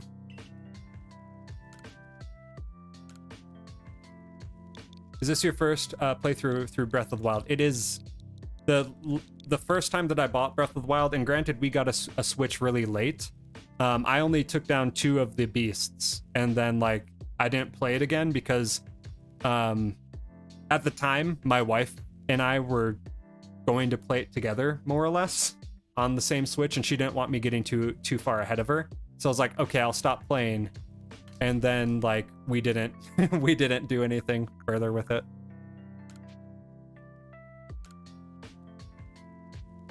I don't have the Breath of the Wild DLC, but I will get it. And I will be playing it at some point. Thank you so much for the Riolu. I appreciate that. Yeah, Cryptid, that was Joe. I told him that if he pops into any of the next streams, I'll trade him. He left already, though. You should get it. It's very good. I would have no doubts on it. I think it's going to be good to do like playthroughs of it to get through the game. And I was a little worried because I know that the game can be really big. So I didn't want to like do or commit to it and then like have the playthroughs just take super long. But the positive is that if it does take a while, that just means that it'll be like a longer period of time of me actually playing through the game and experiencing it from a point of relevancy for when Breath of the Wild 2 comes out. So I am looking forward to... Where is my Growlithe? I think I've got one here. But it should take us, I mean, into the ballpark of Breath of the Wild 2, depending on how long the playthrough takes. And then from there, we'll see what happens. I think that will be in a good place to do than a Breath of the Wild 2 playthrough when the game comes out. And I'll feel like I'll have enough backstory and relevancy to kind of know what happened prior and what the story was all like and whatnot. So I just need to commit to it and do it. The problem being that, like, I've had a lot of stuff that came up personally and that keeps hitting on Wednesdays, like my kids being sick or whatever else, that's prevented me from being able to do the playthroughs fully, or to like pop into the stream and do Breath of the Wild. And Breath of the Wild just kept getting pushed back. I think I pushed it back like 3 times. And from a consistency standpoint, I just don't want to do that anymore. I want to do those streams, and I want to. I'm still on my 2nd episode of Breath of the Wild, so yeah, those streams need to happen. I'll be playing it this week, 100% for sure, unless something cataclysmic happens. And then I have been doing the regular playthroughs of Coliseum, so we did the 2nd edition of Coliseum yesterday. So that's going to keep continuing. I'm looking forward to finishing that game because I've never played through that fully. I'm just kind of catching up on all the different games and Nintendo stuff that I haven't done before that I've really wanted to do or have been told is really good. I also have like Paper Mario. Like I have so many things. So many things. So I get to have Joe's trade, Alex. You get to have Joe's trade when we do a giveaway at 151. How's that sound? You get a motorcycle. It doesn't even make sense, but fair enough. That doesn't make sense, but that understands where the motorcycle is coming from in Mario Kart. Shalfa Duwat, Fisher. Congrats, dude. Again, don't forget to join the Discord, Fisher, and post up your pictures in there. I want to see that Duwat, man. That's congratulations. Congrats to Fisher, dude. I get crazy luck watching your streams. Dude, I always was a subscriber to that belief that when I was watching a stream, my luck went up, and I've seen it time and time again. There's something to that, absolutely. Paper Mario Origami King? Yes.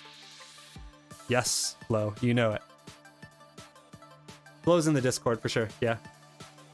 She has a different name in there.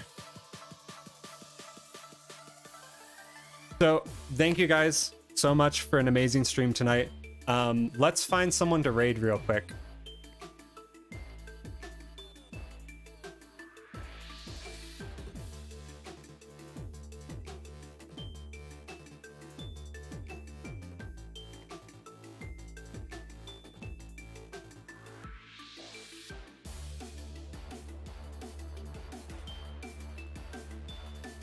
See if we can find someone that's playing Pokemon live that's not me and that's not doing bot trades right now.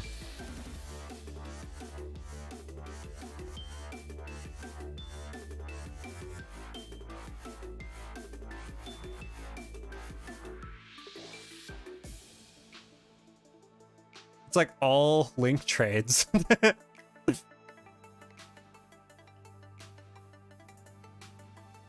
I got a guy playing Unite.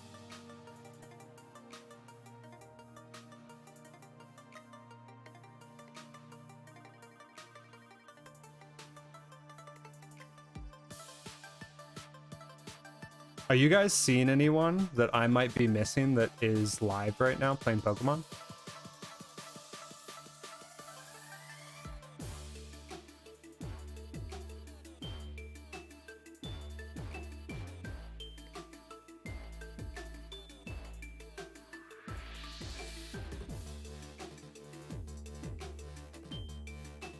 Seems like most people that are live are playing Unite.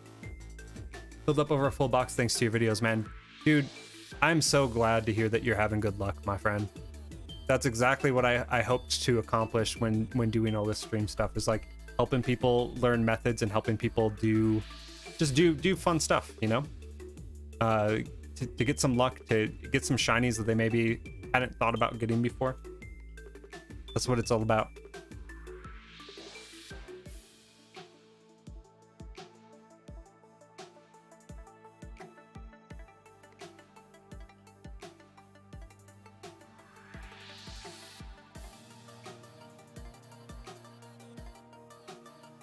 Played the whole of Origami King. My wife was playing it. I have not played it though, so that would be another one that I'd be really excited to try. I'll flex on all of you gold shiny Pokemon in Discord. Drop it, dude. Drop them, Alex. Still looking. See if there's anyone that's online right now other than myself. Maybe you do Zelda live?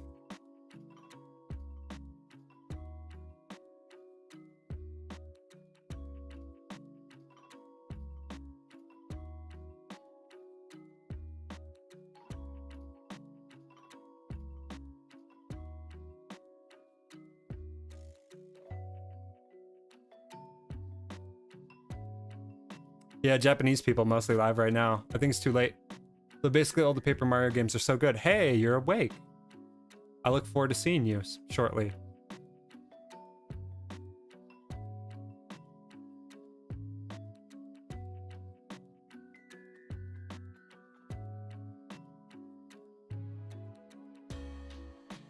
It's like a handful of people playing Smash live.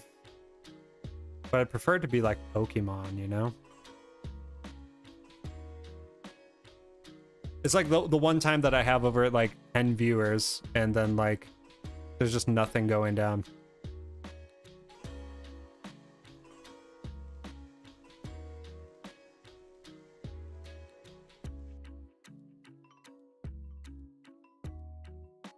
Should we go? What do you guys think? Should we raid someone that's doing like Unite? I've got a guy that's doing Unite and a guy that's doing Pogo. What do you guys want to see?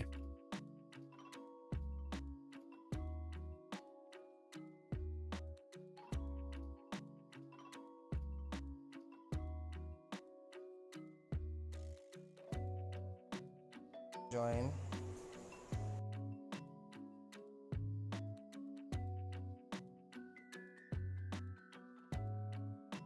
Blue.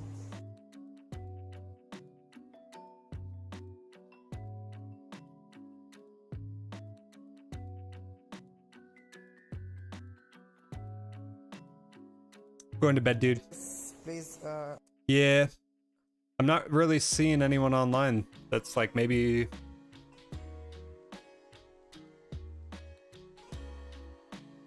Other than like me. I see no gods here but me. Shiny Hunting Live. It's literally me.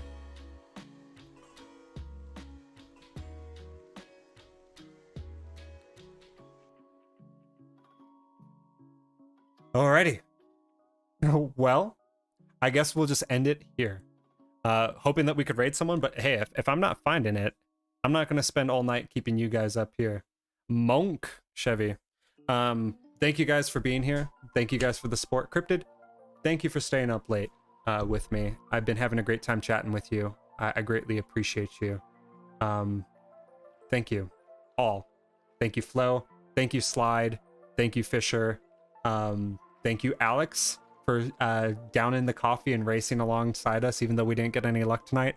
I still had a blast doing it, and I'm going to continue to stream. I'll continue to catch you guys late nights right here on YouTube. And yeah, thanks everybody for the encouragement, for the support, and I'll see you in the next stream. Take care. Have a great night.